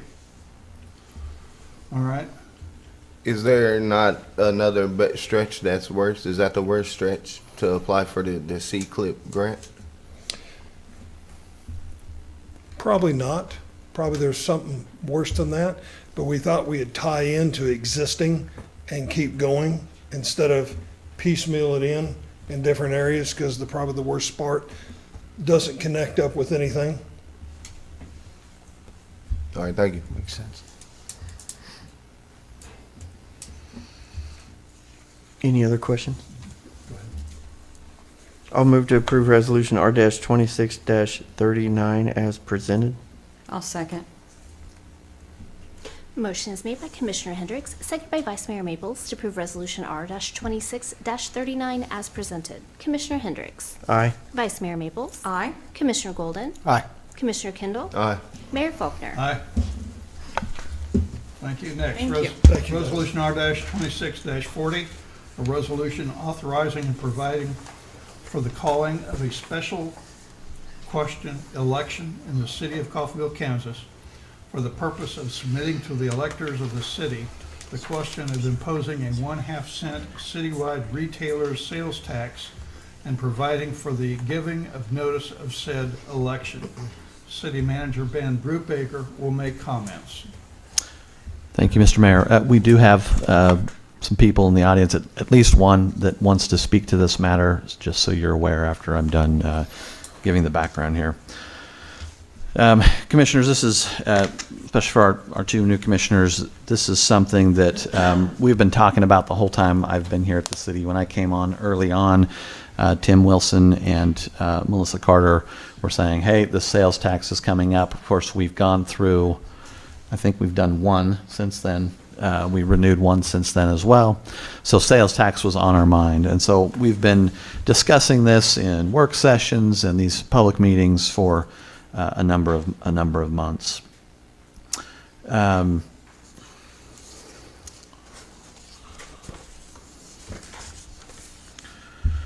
The purpose of this item would be to authorize the holding of an election for the purpose of renewing the 1/2 cent 10-year sales tax upon the expiration of the existing 1/2 cent sales tax, which is for CRMC, and this would commence on January 1st, 2027.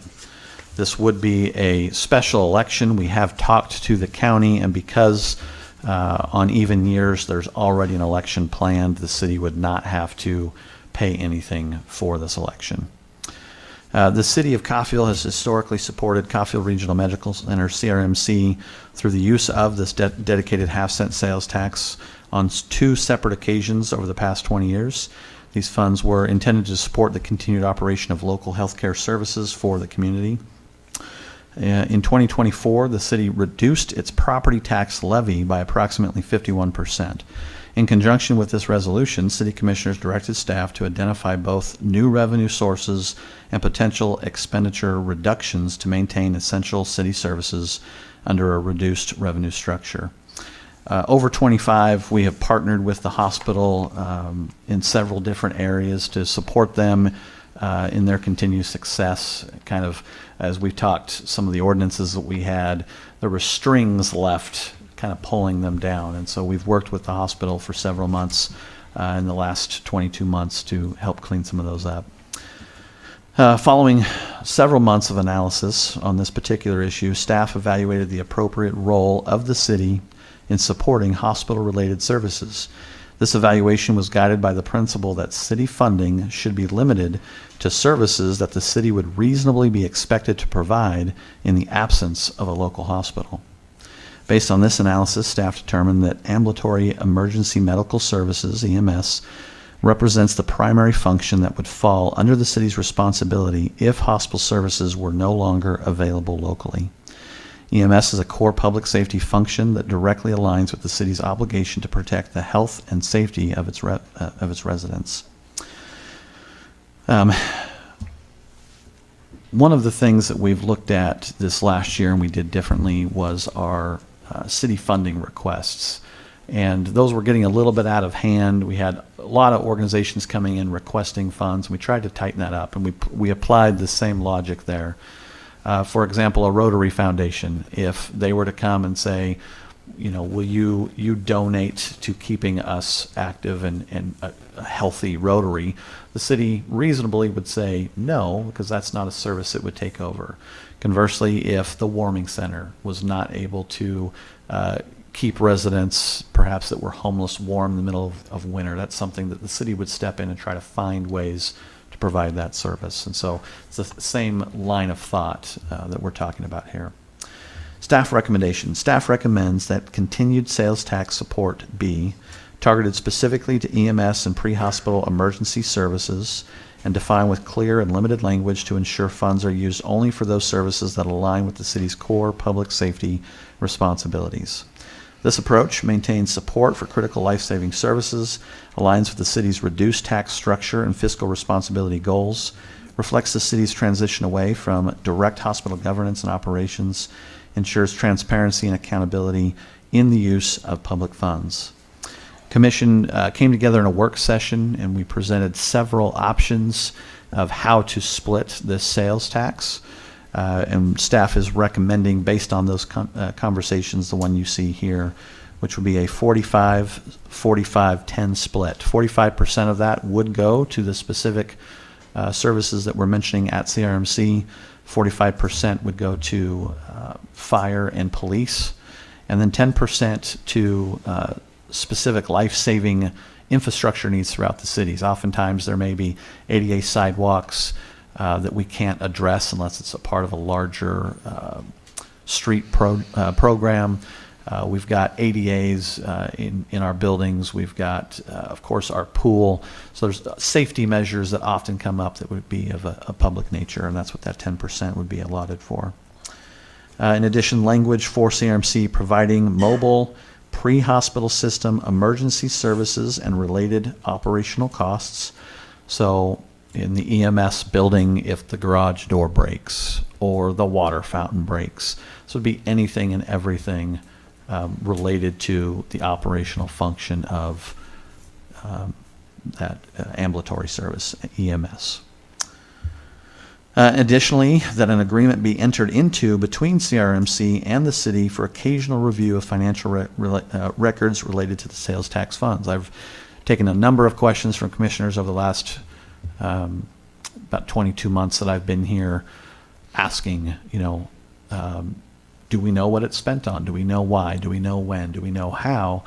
And the last 20 years, that was given without any of that direction. And so speaking with Garth, with our Gilmore and Bell, who put these words together, suggested that an agreement could be made on condition of, so outside of the actual voting language, that if commission wanted to approve this, that you would have that occasional access to see how those sales tax funds are being spent. I believe that that's a reasonable expectation. If the city is going to be providing taxpayer funds to an independent 501c organization, recognizing the fact that the hospital, we recognize that as a community asset, and we don't want to lose it. But if we're providing taxpayer funds, I believe it's reasonable for us to request a periodic accounting of where those funds were spent, and none of them should be spent on, quote, administrative issues, but operational items like the door breaks. Yeah, I think that would be a reasonable expectation. Yeah, and look, the large ticket items, obviously, the hospital has the same problem we have: fire trucks, police vehicles, cruisers, EMS, ambulances. Those cost a lot of money, and that price is just going to keep going up. I do want to bring attention to the remaining portion of that staff report. We put in an example of this resolution that would go towards that. We would finish this up with Gilmore and Bell, after which and sign. There's a variety of words in there, but the highlighted section is what I wanted you to focus on. This is the example of the entire, and really what the vote would be. So section 2, shall the following be adopted? And this is the words that we are then asking commission, both the percentages and what the verbiage commission wants to see within this. And this is what residents would see on a ballot. Shall the following be adopted? Shall the city of Coffeyville, Kansas be authorized pursuant to the authority of KSA 12-187 to impose a 0.5% citywide retailer sales tax for the following purposes? So we need to know, would you like, as staff recommends, 45% of the proceeds to be used to assist Coffeyville Regional Medical Center in payment of the costs of CRMC? And this is, again, that wording we're talking about, providing mobile, pre-hospital system emergency services and related operational costs. B, 45% of the proceeds to be used to finance the cost of the city's police and fire capital improvements. And C, 10% of the proceeds to be used to finance the costs of community safety infrastructure and improvements, with the collection of the sales tax to commence on the expiration of the existing 0.5% citywide retailer sales tax imposed to assist CRMC, which is anticipated to occur January 1st, 2027, or as soon thereafter as permitted by law, and to terminate 10 years after its commencement, all pursuant to the provisions of the KSA there. So, Commissioners, that's what we're looking for your direction on, how you want to move forward with this sales tax. And I do want to remind you, we do have members of the public that would like to speak to this. I would recommend, with the consent of the commission, that word, where those finance costs are community safety infrastructure and improvements, put some plain language in there so that the voters, when they see that on there, they will recognize, if somebody says, what's infrastructure? Tell them what infrastructure is and what the cost, what the money would be spent on. Don't be. Of the 10%? Streets, sewers, water lines, whatever. We need to probably do that in this meeting and determine what that verbiage is. There was a balance there between having a ballot question that's 200 words versus 500 words. So I would say that we would like to determine that this evening. So we would need a motion for the change that you want to see in those words. All right. Do you want to specifically say what community safety infrastructure or give examples? Well, what I'm saying is if you want it to be other than costs of community safety infrastructure and improvements, then we need to hear from commission to debate that down. No, I don't think it's other. I think as we are promoting this until voting time, we would elaborate at that time. Yeah, there will be a campaign, if you will, through social media, through the radio, of talking about what does this cover, from ambulances, fire trucks, police cruisers, the video system that we've talked about. We've got the drones that we've talked about. We've mentioned the pool. We've mentioned the sidewalk, some of those areas. So all of that would be part of an advertising campaign to help them understand. This is the language. Wording, but we would predispose them to know what that is. Yes. All right. Can you give some examples, define community safety infrastructure? Yes. Give 3 examples. Equipment at the pool for lifeguards, which the pool is one that does not fund itself, right? It's at a loss each year. ADA sidewalks in town, where there's a significant issue that can't reasonably be addressed outside of a grant or another street project. You could look at the fairgrounds and say the condition of the sidewalk there. We invite 30 or 40,000 people out there, and how many insurance incidents are we having for safety trips and falls? So it is broad, and that's another thing you have to be careful of here. What you put on here, if you get specific for it, you have 10 years of just that specific. So we could do a list like that, or you could leave that open-ended, and we go and sell that to the public on what we're talking about from an infrastructure standpoint. All right. Hey, Mr. Brubeck, what was the other option? The 45, 45, and 10, what was the other? There was 2 options, option 1 and option 3. Yeah, there was also... What was the other option that was, what was it, 55, 35, and 10? Yep, and there was also, I think, a 40 and a 50. So those are absolutely open to commission discussion on what you want to see that percentage being. But when we came out of that work session, we felt like this is the way that generally commission is leaning, and that's why we have it in here. But that is open to discussion right now on what you want to see that percentage to be. I guess the question is there any objection to the 10, 45, 45? May I suggest that we hear from the public? Right. I would refer back for a moment to comments from the public. The last sentence, citizens may address the commission on agenda items as they are brought to the floor, and our hospital CEO is present. And Brian, would you like to make comments? Obviously, yes. Brian Lawrence, President, Chief Executive Officer, Coffeyville Regional Medical Center, 1400 West 4th. Mayor, Commissioners, thank you for your service and your time tonight. I just want to address, probably looking in retrospect of what these funds have been used for over the past, I'm going to specifically talk about the last 10 years. Those funds have been designated for emergency services.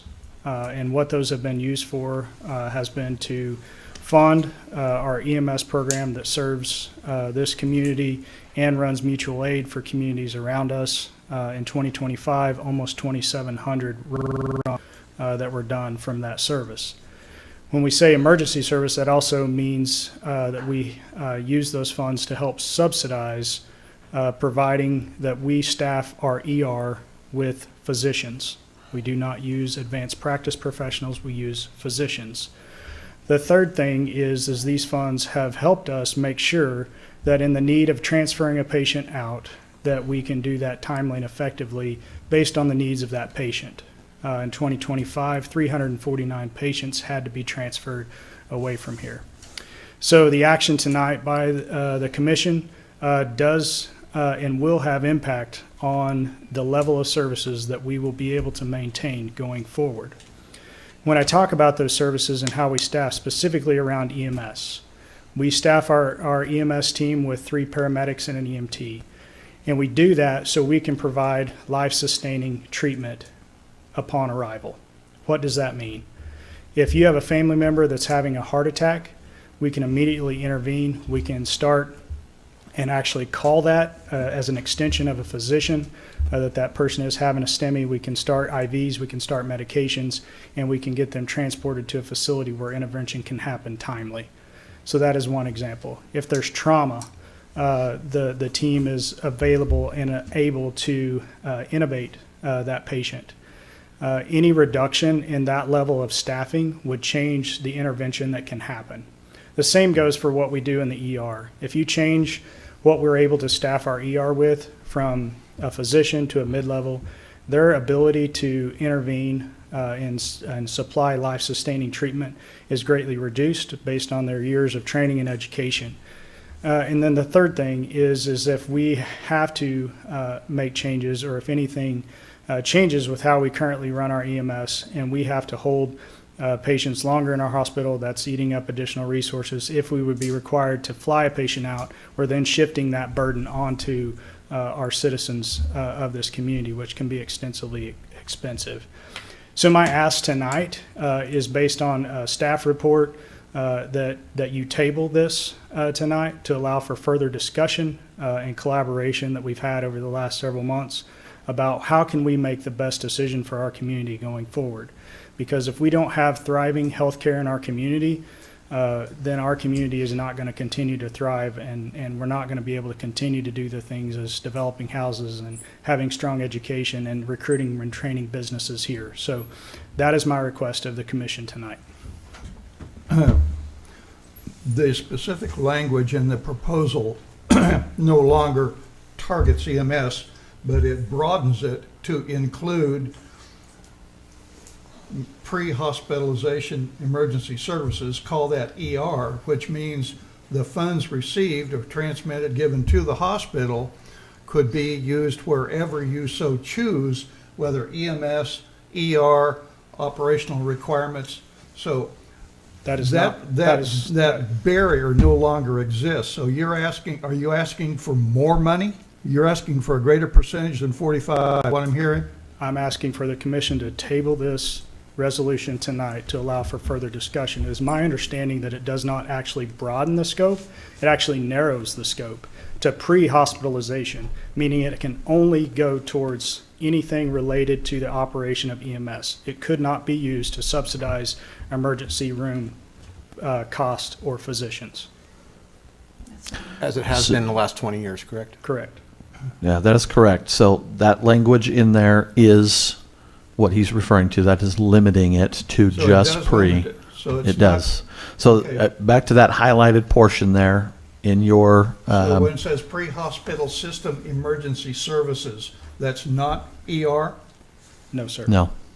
It used to say, I believe, health services and emergency, I'm trying to remember now, Brian. I think it was emergency services and health services is what that original wording could say, which commission can absolutely adjust and change that wording tonight. See, that's what I was understanding, pre-hospital emergency services was the ER. I do That's what I also, was thinking. That's what I was thinking. Yeah, that was my thought. So what is pre-hospital emergency services. In my interpretation of that language, that is EMS and EMS only. Then what's providing mobile?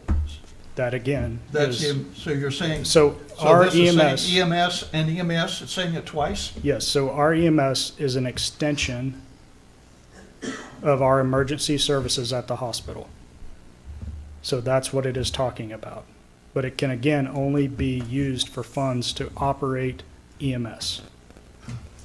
So if it said providing mobile, parentheses, EMS, and pre-hospital system emergency services, parentheses, ER, that would remove that structure, would it not? When you say pre-hospitalization, therefore, when those patients arrive to our facility, they are now hospital, they are registered in the hospital, that would not be pre-hospital.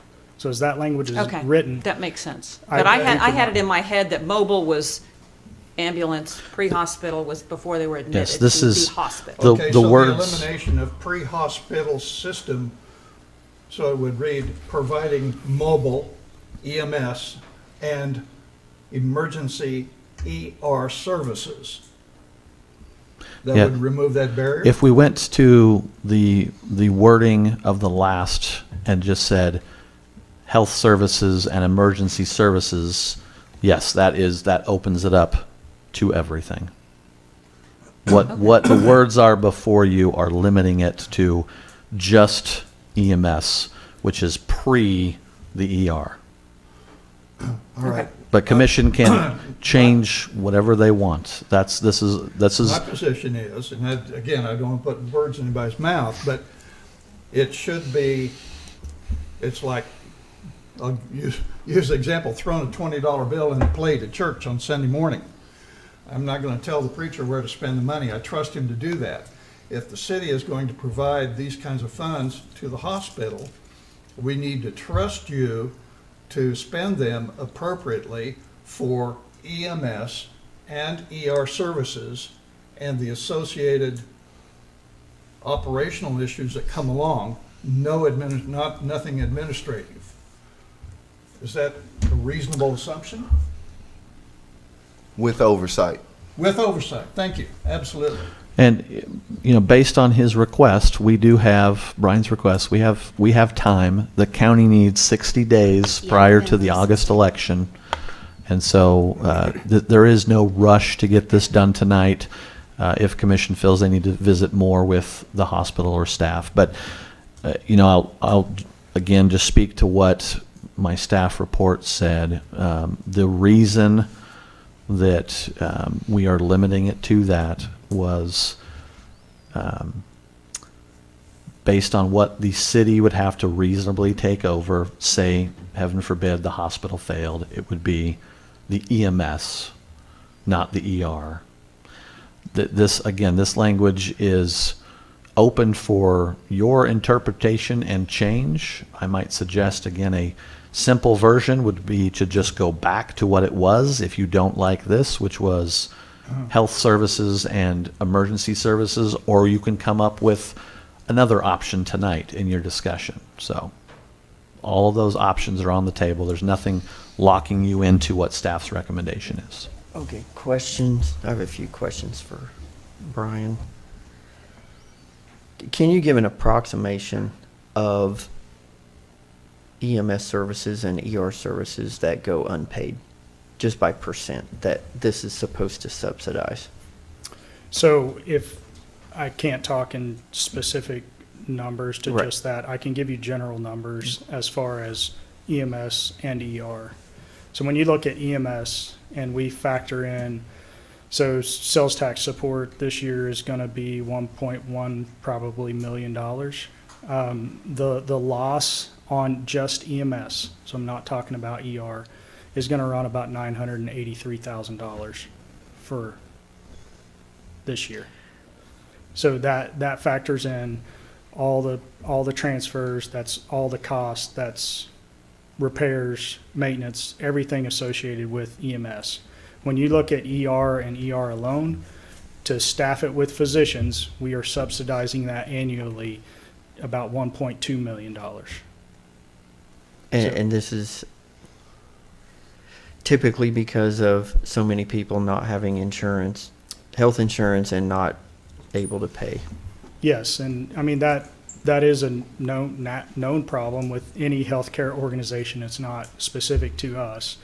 And we are doing everything in our power to ensure that we can provide avenues for patients to help relieve those financial burdens if they don't have insurance. But everything else is working against us. We have seen the Medicare Advantage rate continue to grow. We're now looking at, if we look at our Medicare population, 37% of those people are on a Medicare Advantage plan. They don't have to reimburse us cost.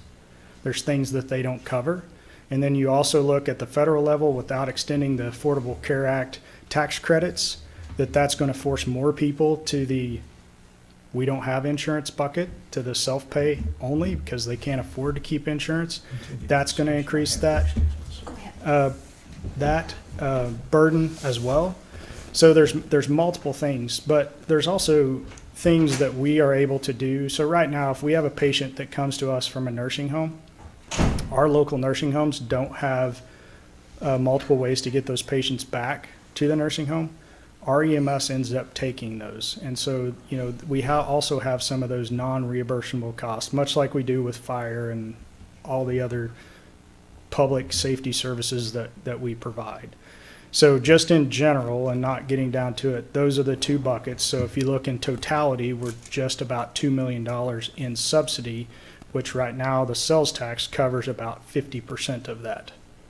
But reducing that to 45% would mean that now the hospital is going to have to make up, 2/3 of that total subsidy. How many of them nursing home transfers that you just mentioned, how many of them do you do a year approximately? Just give me a rough estimate. Probably around 100. I don't have that specific number from tonight, so sorry. No, it's fine. It's fine. Just Once a or rough twice estimate. a week. Yes.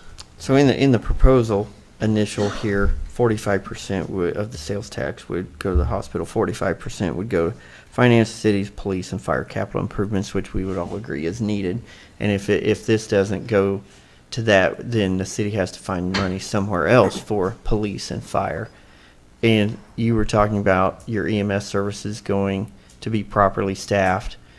Typically, our fire department goes to most medical calls with your EMS service. Is that correct? We have been able to reestablish that relationship, but we also run mutual aid for fire on a fire that they have. So it is a two-way street that we run support and mutual aid for each other. So staffing wise, the fire department provides some EMTs and paramedics on medical calls? They go and they provide some assistance until our team arrives, and then our team takes over. Brian, thanks for taking the time to come and talk to us today. Just a couple questions. You made mention that the services, when you first, I guess we'd call it an opening statement to us, and I appreciate that. It was well thought out. You made mention that services, if we table this, that'd be fine, but if we were to make a vote and put it on a ballot, some services could change for the Coffeyville city residents. Is that correct? That is correct. Some of the services you made mention were the transferring with the life flight, Correct. but that's post-hospitalization. That's right. But So that has nothing to do with this one, right? It does have something to do with this, because if we have to make any change in our way we operate EMS because we have reduced funding, then if we're required to use helicopters more because we don't have enough staff or we don't have enough ambulance units to run transfers, that we would have to fly people, that's where that would come into play. Would you say that's the same along with returning folks to an elderly facility? Even though that's post-hospitalization, that's release? Yes. And that would be covered under this? Is That- what you're hoping? Yes, that we would look at that because, I mean, again, if But we that's don't have, post-hospitalization, not pre-hospitalization. that is correct. If we don't have enough staff. They're and we two don't have separate enough- things, aren't they? Well, it depends on what language that you guys adopt tonight. English? If we talk, excuse me? English language. I'm trying to understand your words, post or pre. Yeah, I'm talking in an environment where the language isn't specific to just EMS. If it is specific to EMS, it will have impact on our ability to make those transfers and how we do it, whether we fly people out or whether we can get somebody from our facility back to a nursing home. Those are going to be things that we will have to make hard decisions of whether we can financially afford to do them or not. Thank you. And if you did not, who would do it? They would, I mean, we would have to wait if the nursing home has transportation to get them back. But if we have to get somebody out to a higher level of care, we would fly them. And the hospital carries the burden of flying somebody out? No, that goes directly to the patient.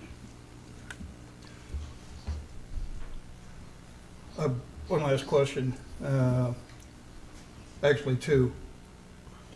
As I understand, you've been addressing from a broader perspective, the profit or loss, if you will, of these departments in isolation. Is that correct? Yes. All right.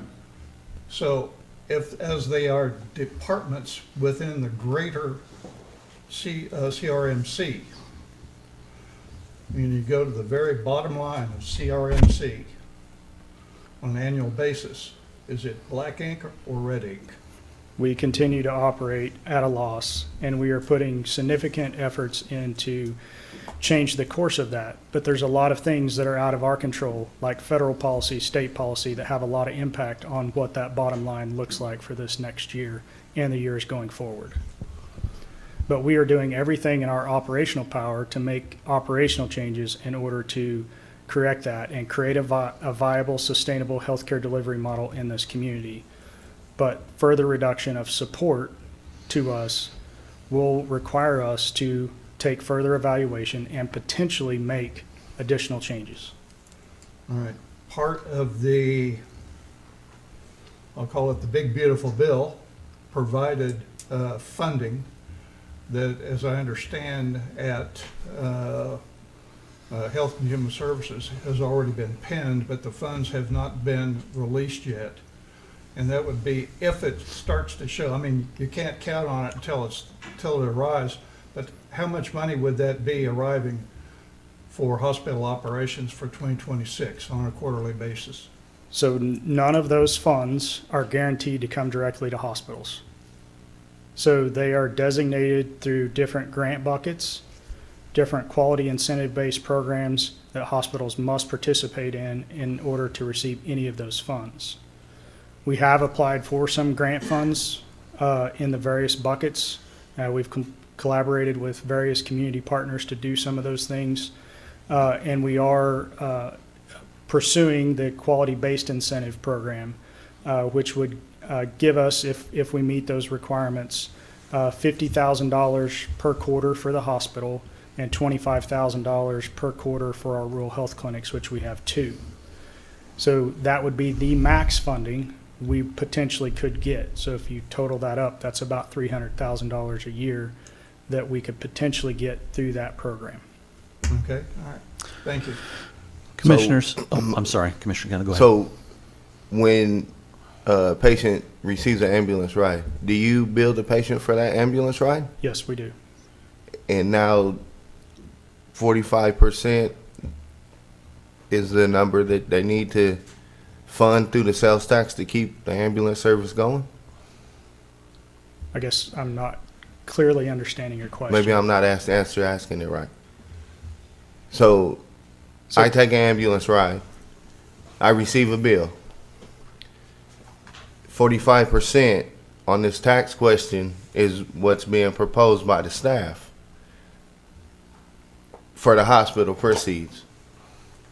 But I think you have to understand, just because you get a bill doesn't mean you pay the bill. But I think that's what he's saying, is that if you get a bill and you can't afford to pay it, they eat it. yeah, Is that what you're saying? I'm understanding that. But you're going to bill the patient, you're going to bill the insurance, and then we're going to put 45% on the ballot for a sales tax to prop the hospital up again. So we pay them 3 times. And that's not just me or anybody in particular. Well, if 'Cause ever you pay for your insurance, you pay for your health insurance. well, If You you have get Their billed, prob- if you have it, you get billed, and we're gonna fund the sales tax too. Their problem is people that don't have insurance and get a bill don't pay. And it's a significant chunk, somewhere between 40 and 60% of people don't pay No, at all. and And I so that's understand that. what this is going to, if everybody paid their bill, they wouldn't be asking for this. And I'm understanding of how that works. There's also. I'm a just asking the component- questions, right? Yeah. There's So also a that's how- component of that I'll support you on, that there's a significant portion of the community that uses the hospital's emergency room as their primary care clinic, because they don't have insurance, they don't have a physician, and they know if they go into the ER, they cannot be turned away. So that becomes their primary clinic. Am I correct? Yes, sir. Okay, so that's another expense that. And I'm understanding of all that. All right. And I'm not So, Mr. against the hospital. I'm just putting it out there, the hard questions. Mr. Kendall, let me just go back to the earlier numbers that I gave you, specifically around EMS. So factoring everything in. So what we charge, what we collect from insurance, our cost to operate, what we write off on bad debt, which is the bills that nobody pays. Currently, we're losing $983,000 on that.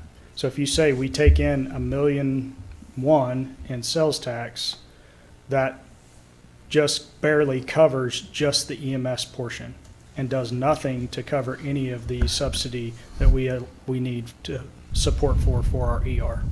I understand. Thank you. Hey, Ben? I'm sorry, if you had a point to make. I had a question for you. If we played this scenario all the way through into the election time and it were to be put, however the commission decides, and it would be put to the public and it's shot down, what then? Is a percentage of that sales tax, is that half cent returned back to the public? The sales tax is lowered?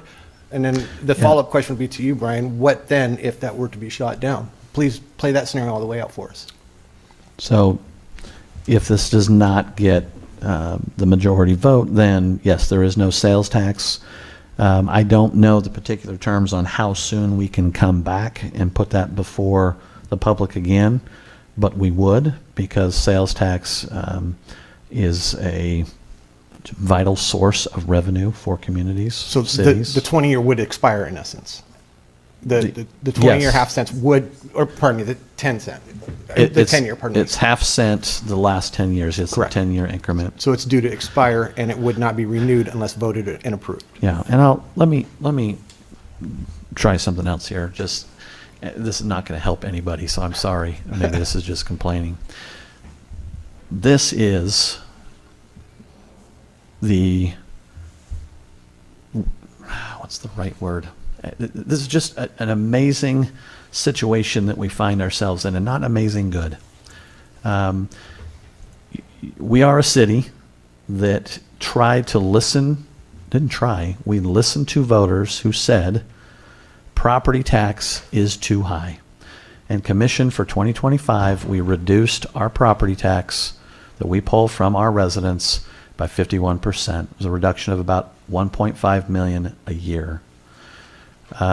There are measures at the state to squeeze that even more, right? I've talked to the state representatives over and over again, and people are concerned, and they're asking them to make those changes. So here's a community that is trying to give the voters back what they want, reducing those property taxes, but all of us, the hospital, the college, the school district, these public entities and nonprofit that provides health services have got this same problem where costs are through the roof. How do we manage this as a community, as a country, as a state? I don't believe there's a silver bullet. If there is, I would think that some legislator somewhere would be shooting that bullet. But we're up against two horrible decisions, right? Lower the revenue that comes to the hospital. What happens? The city has lowered its revenue and is trying to make up some of that. And what happens? And we're talking general fund is what property tax go to. And so that is police and fire and those streets that we can't do. So this is, we don't like either side of this. This is very difficult. This is not fun. This is not easy. I hope people at home and that word gets out that this is, bodies of residents here trying to come up with these decisions. This is very difficult. So I don't envy commission, I don't envy the staff or hospital for the ultimate decision one way or another. But if you're looking for what is the right answer, I'm not sure it exists. And so you're going to have to make that hard decision. And maybe there's a middle ground that's what I believe staff is providing is a middle ground. A year ago with the commission we were talking about 0%. And part of this analysis that we went through and the conversations we had with the hospital, we came back around and said, you know what? There is a reasonable expectation that the city should cover something within that. So I think we're looking for what's right, what's wrong, and I hate to do that. I don't want to pit the hospital and the city against each other. Because I think everyone here wants what's best for this community, and you are faced with a very difficult decision that I don't believe is a right or a wrong on either front. Brian, If I could- Mr. Mayor, the second part of that, Brian, if you could touch on the in case this measure were to go to ballot and not pass, Yeah. would there be a lapse? Would there be a breach of coverage for our city? Could you just briefly talk about that? So let me speak to just how I understand how the sales tax process would work. So if we go to August and it fails, you need 60 days to take a new resolution forward. So you're going to be super tight to get it to November, right? So, but if it wasn't approved prior to October 31st, I think, then it would lapse. And so there would be no sales tax gathered for the hospital, for the city, anything for the first quarter of 2027. So we would all lose out. If it fails, the way I understand it and how I think timing would work, we would all lose out, the city and the hospital. What would that mean for us? I can't answer that right now, but I can definitely tell you that the relationship between the hospital and the city and fire, that we are going to make sure that our city is taken care of. And we will be creative in that and collaborative in that, just like we've always been. So to say we would not make sure that our community is covered from a safety standpoint, absolutely not. We're not going to let that happen. Thank you. But guaranteed what we would be able to do with no funding, that's going to get extremely difficult and challenging for all of us.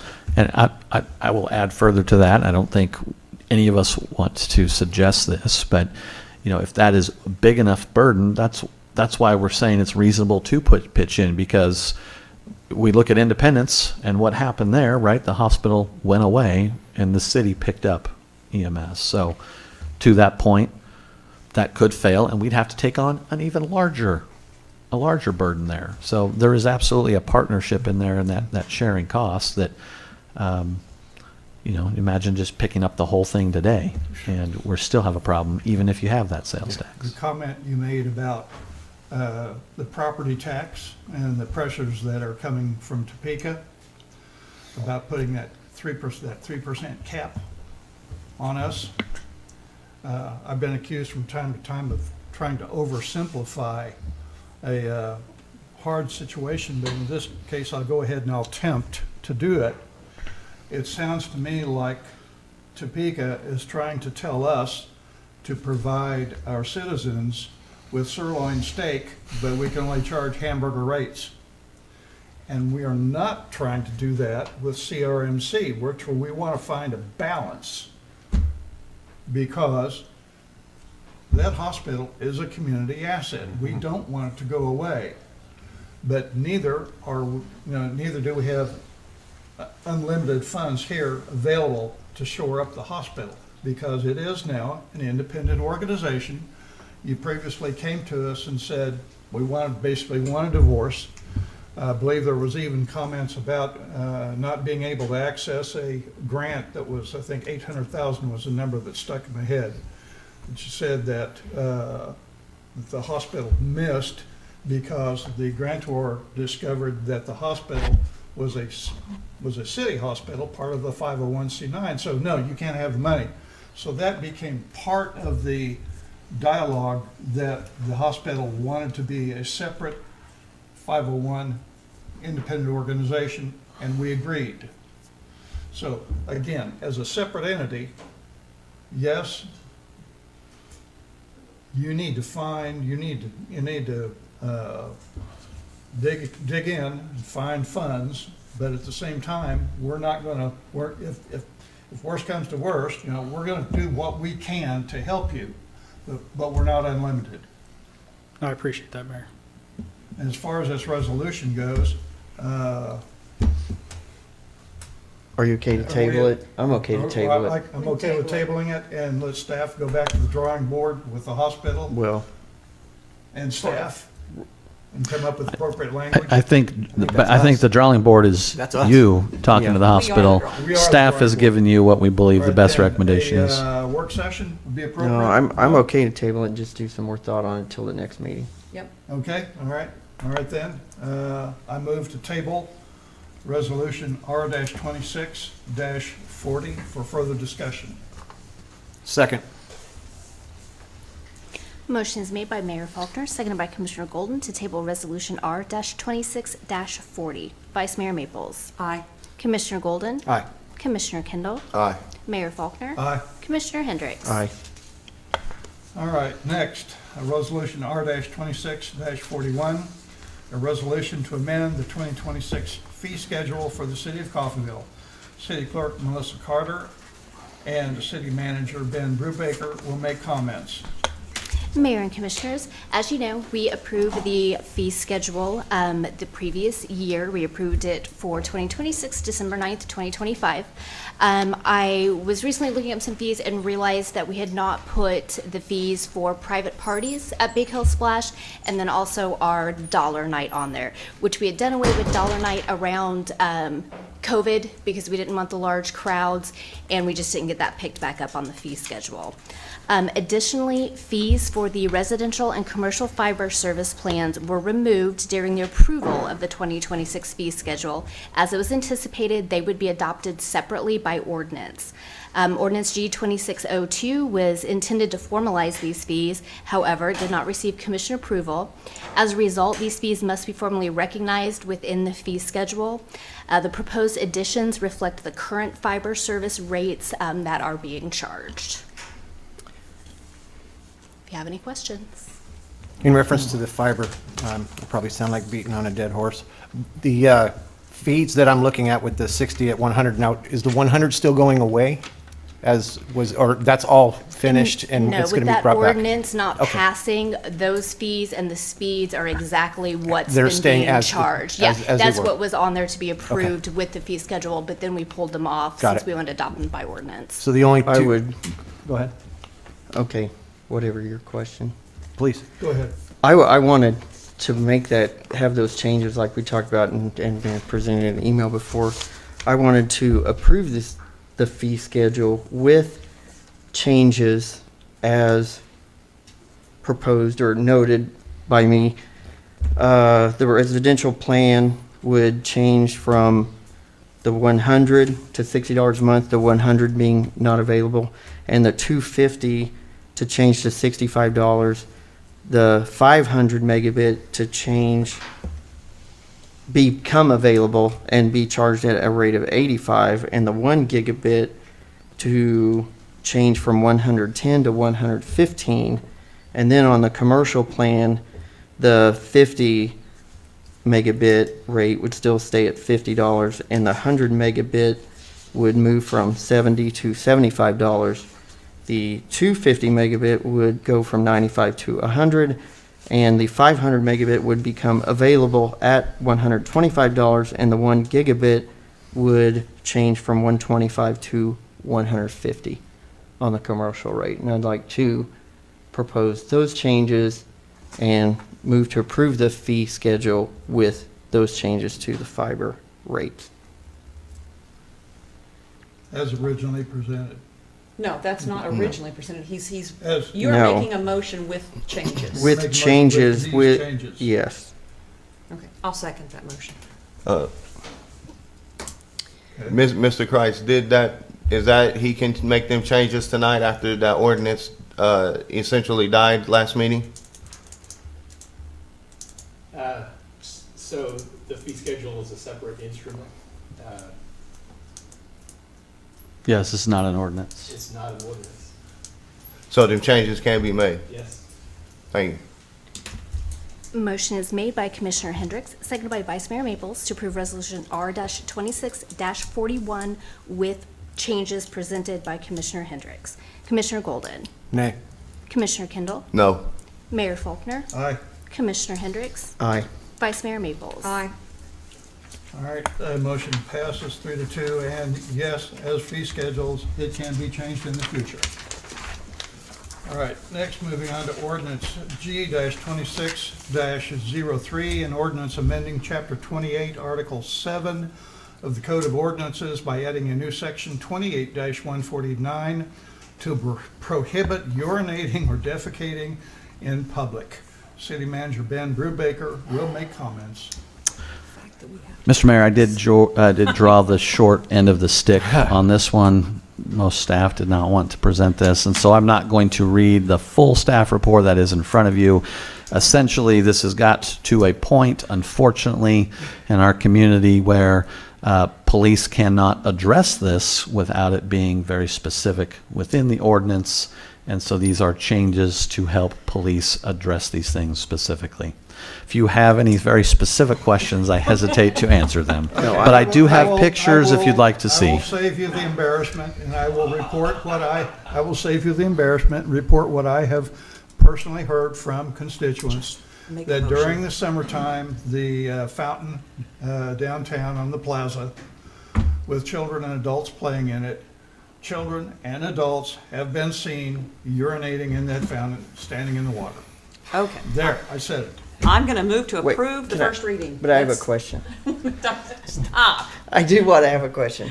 This is a more innocent question. Was this modeled from other towns or cities' verbiage that they have similar issues?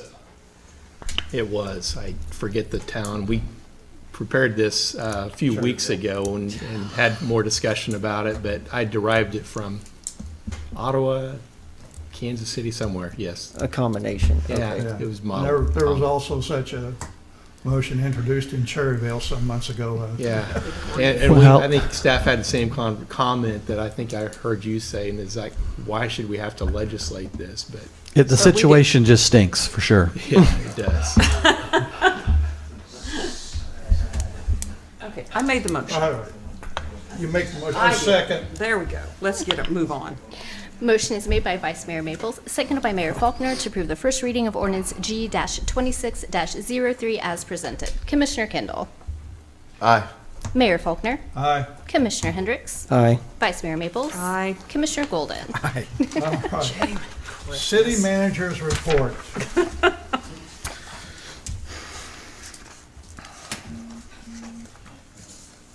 I won't say it. I had another thought, but I won't say it. Yeah, don't.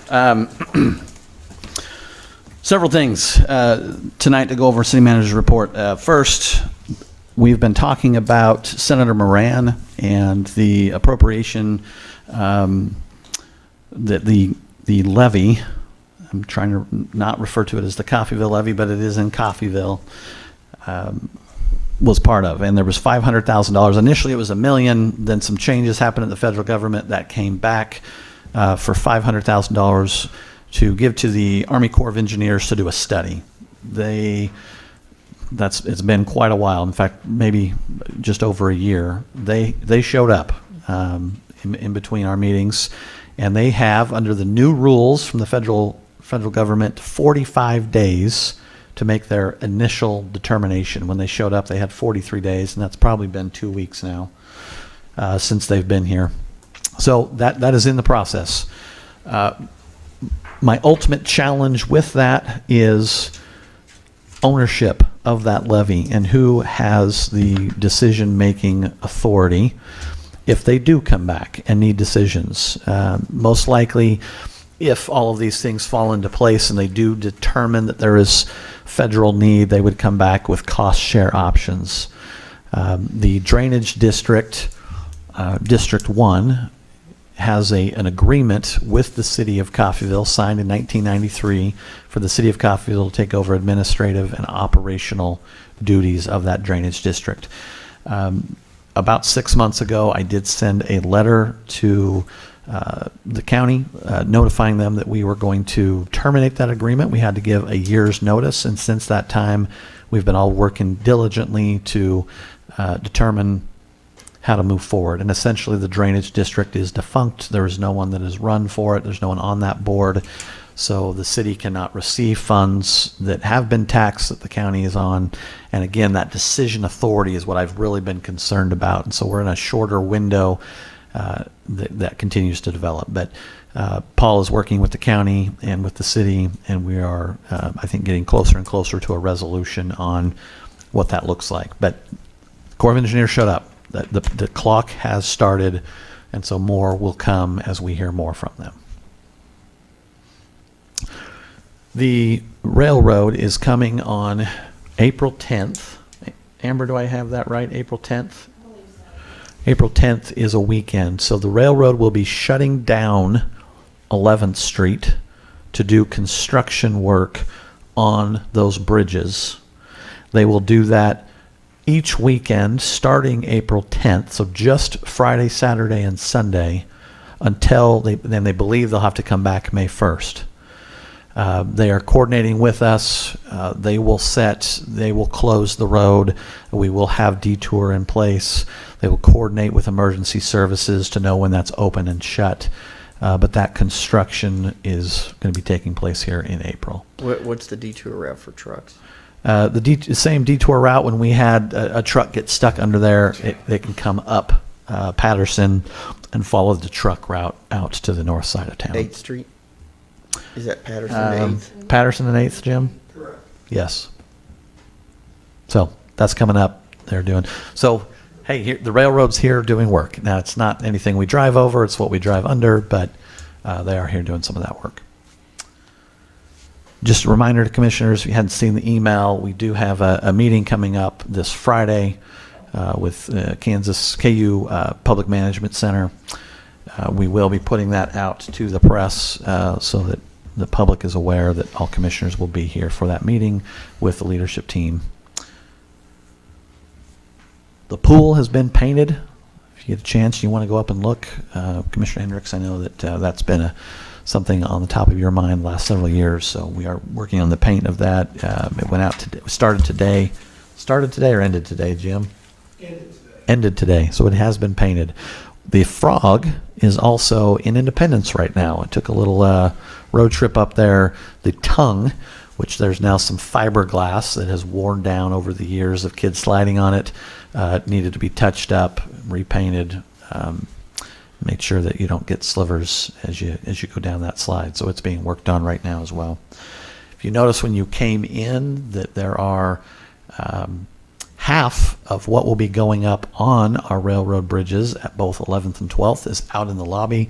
So if you get a chance again, those were turned in since last commission meeting by, is it Charles? Chase Hunter. Chase Hunter is the artist from up north. He's been working in Independence a lot. These are all his works of art. We still have the one being completed by Ashley Tapman as well. And we have a date on that of, those are going up in May, Amber?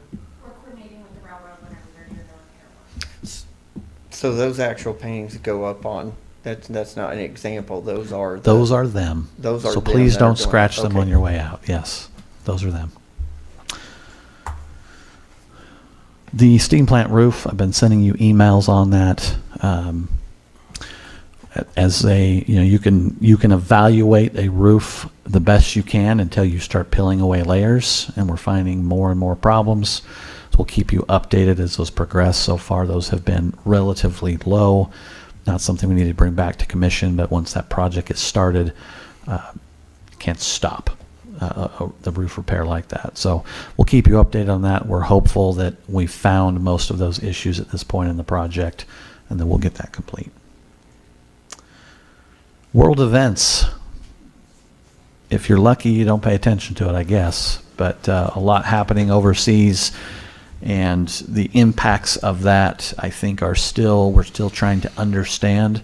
We have an expectation of at least next winter having significant impacts to the natural gas we buy.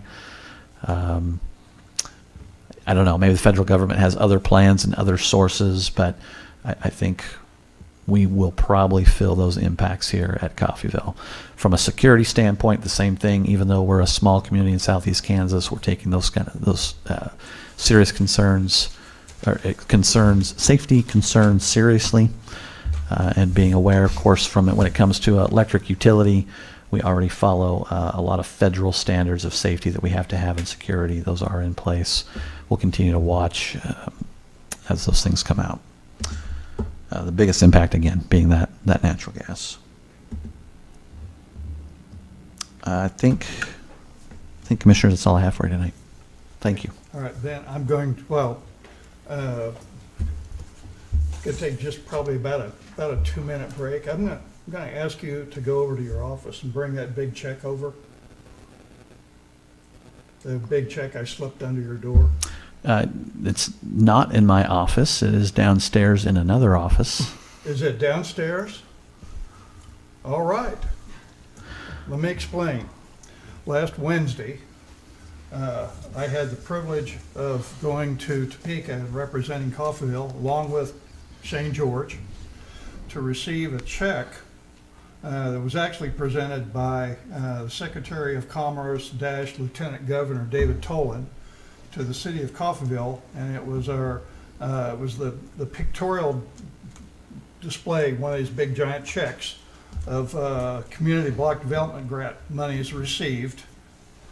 And the exact amount on the check was $701,000 or $703,000, Ben? About $701,000. $701,000. And I had that picture taken. It was myself, Senator Virgil Peck, Lieutenant Governor David Tolan, and Shane George. But at the time, it was basically, this was for infrastructure. And the larger portion of that, I believe This specific one was for the Brown Street sewer line. This is a CDBG grant, and so anytime we're awarded CDBG grants, we do go up, and the Lieutenant Governor gets a photo op. So that project has already come to commission. Have we signed the contract yet? Yes. Yep. The contract is signed, and it will begin. It's out to bid right now, so it should begin. Okay, so it's out to This bid. was a public display of Amber's efforts. Yes. Okay? So Amber, thank you very much. And on top of that, And a very small number of that total quantity in grants that she brings in, which is very significant, in the millions. in the millions, Yes. yes. So please take note. She's bringing in millions of dollars for us, all right? Last Wednesday, as a member of the Montgomery County Action Council, quarterly board meeting, we make a presentation, and the mayor typically makes a presentation on what we've been doing. And once again, Amber provided me with the information and spoon-fed me, had slides prepared, I had bullet points to speak to, and it was basically 3 big issues: housing, infrastructure, and the development of economic relationships with companies that would come to and bring new organizations, more people, everything that would help Coffeyville grow, developing these economic developments, the big 3. And I thought at the time, these are the big 3 we've been focusing on. That second one, infrastructure, this is what we got this check for. This money, this $701,000. And it was an honor to be able to represent the city and present information that Amber has been working on diligently. So again, Amber, thank you very much. And that's all I have. Oh, I do have one other thing. I did get about a 5-minute in the corner with the Lieutenant Governor. And at that point, he said, I'm taking my Lieutenant Governor hat off and I'm putting my commerce hat on now. He said, every city that comes to me from a commerce standpoint, they've got an industrial park, they've got shovel-ready sites, they've got transportation, Said, but what most of them do not have, and what the developers are looking for, and when the developers at the state level come to me, he said, you can carry this home. What they are looking for is housing. They are looking for new housing that's in the plan. They would prefer to see vertical lumber going up and housing going up. They want to see Center City, they want to see housing renovations. They want to see housing, housing, housing. That's the key to bringing new major industries to any city in Kansas. So he said, carry that back to Coffeyville. So I have, and I've mentioned that already. I'm done. And someone suggested that the property across from the nursing home, we ought to have a big sign up there with Winnie the Pooh and Tigger on one side that says 100 Acre Wood instead of Brickville. So I'll leave that to you. I have a few comments. One was about one of our guests that came tonight and talked about the railroad crossings. This was a sore point 20 years ago when I was on commission then, and it was about the same situation with 4th Street Crossing now as it was then. And there was research done, tried to contact the senators. There is the Federal Railroad Administration, and they have a complaint site on their website. So I think calling Senator Moran, I don't know if that really goes very far, but the Federal Railroad, those crossings are under the authority of the Federal Railroad Administration. We asked back then, would they come in to our town and evaluate the crossings and do something about it, because it seems like crossings that are so horrible you have to drive 5 miles an hour over them is not acceptable. And why do the railroads get away with that? Why are they not held accountable for that? And so I think the complaints or contact needs to be at the Federal Railroad Administration. Or even let us do the work. I mean, that's the other thing. I think we'd be willing to go and do, but you can't, there's a line there you can't cross. And Mr. Kassler mentioned something about concrete pads, and we talked about, usually if you go across the highway or you go anywhere where you know it's Union Pacific or Burlington Northern, you can ride across those crossings at 65 miles an hour. I mean, they're perfect. And here, that we can't hardly go 5 or 10. And the reason is they Band-Aid it. They don't go in and rebuild it. Actually fix it permanently. And I don't know how you make them, and how the Federal Railroad Administration forces some kind of condition. Now, the only thing could be the senators or Congress mandate new laws under the Federal Railroad Administration to help all towns and cities across the United States actually have decent crossings in their town. I agree. We're stuck until the FRA can do something, and maybe we complain to email them. Put a link on the city website for the Federal Railroad Administration complaint tab, and encourage all citizens to file a complaint with them.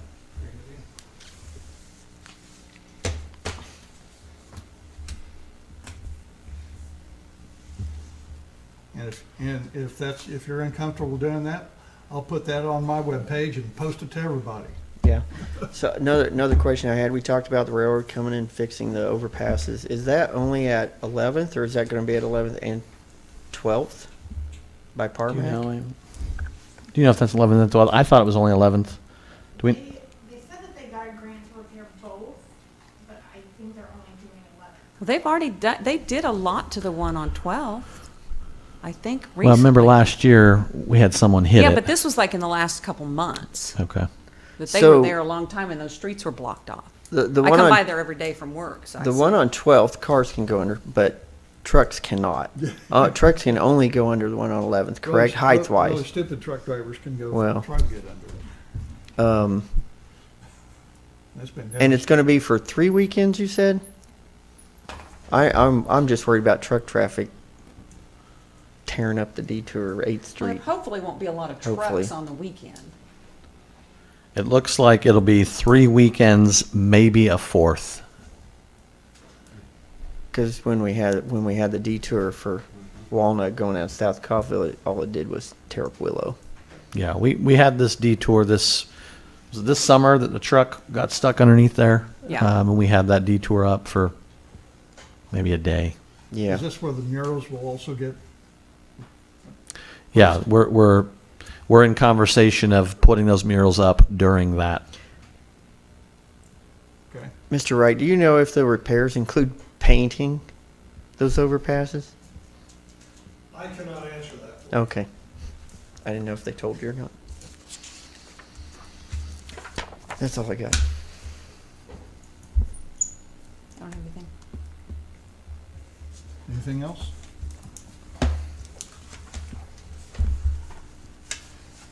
Let's see, all right. What happened to my list? All right, there is no executive session today. Reports are included. If there are no further questions, I move to adjourn. Second. Motion is made by Mayor Faulkner, seconded by Vice Mayor Maples to adjourn. Can I see a show of hands? Thank you. Yeah. Commissioner.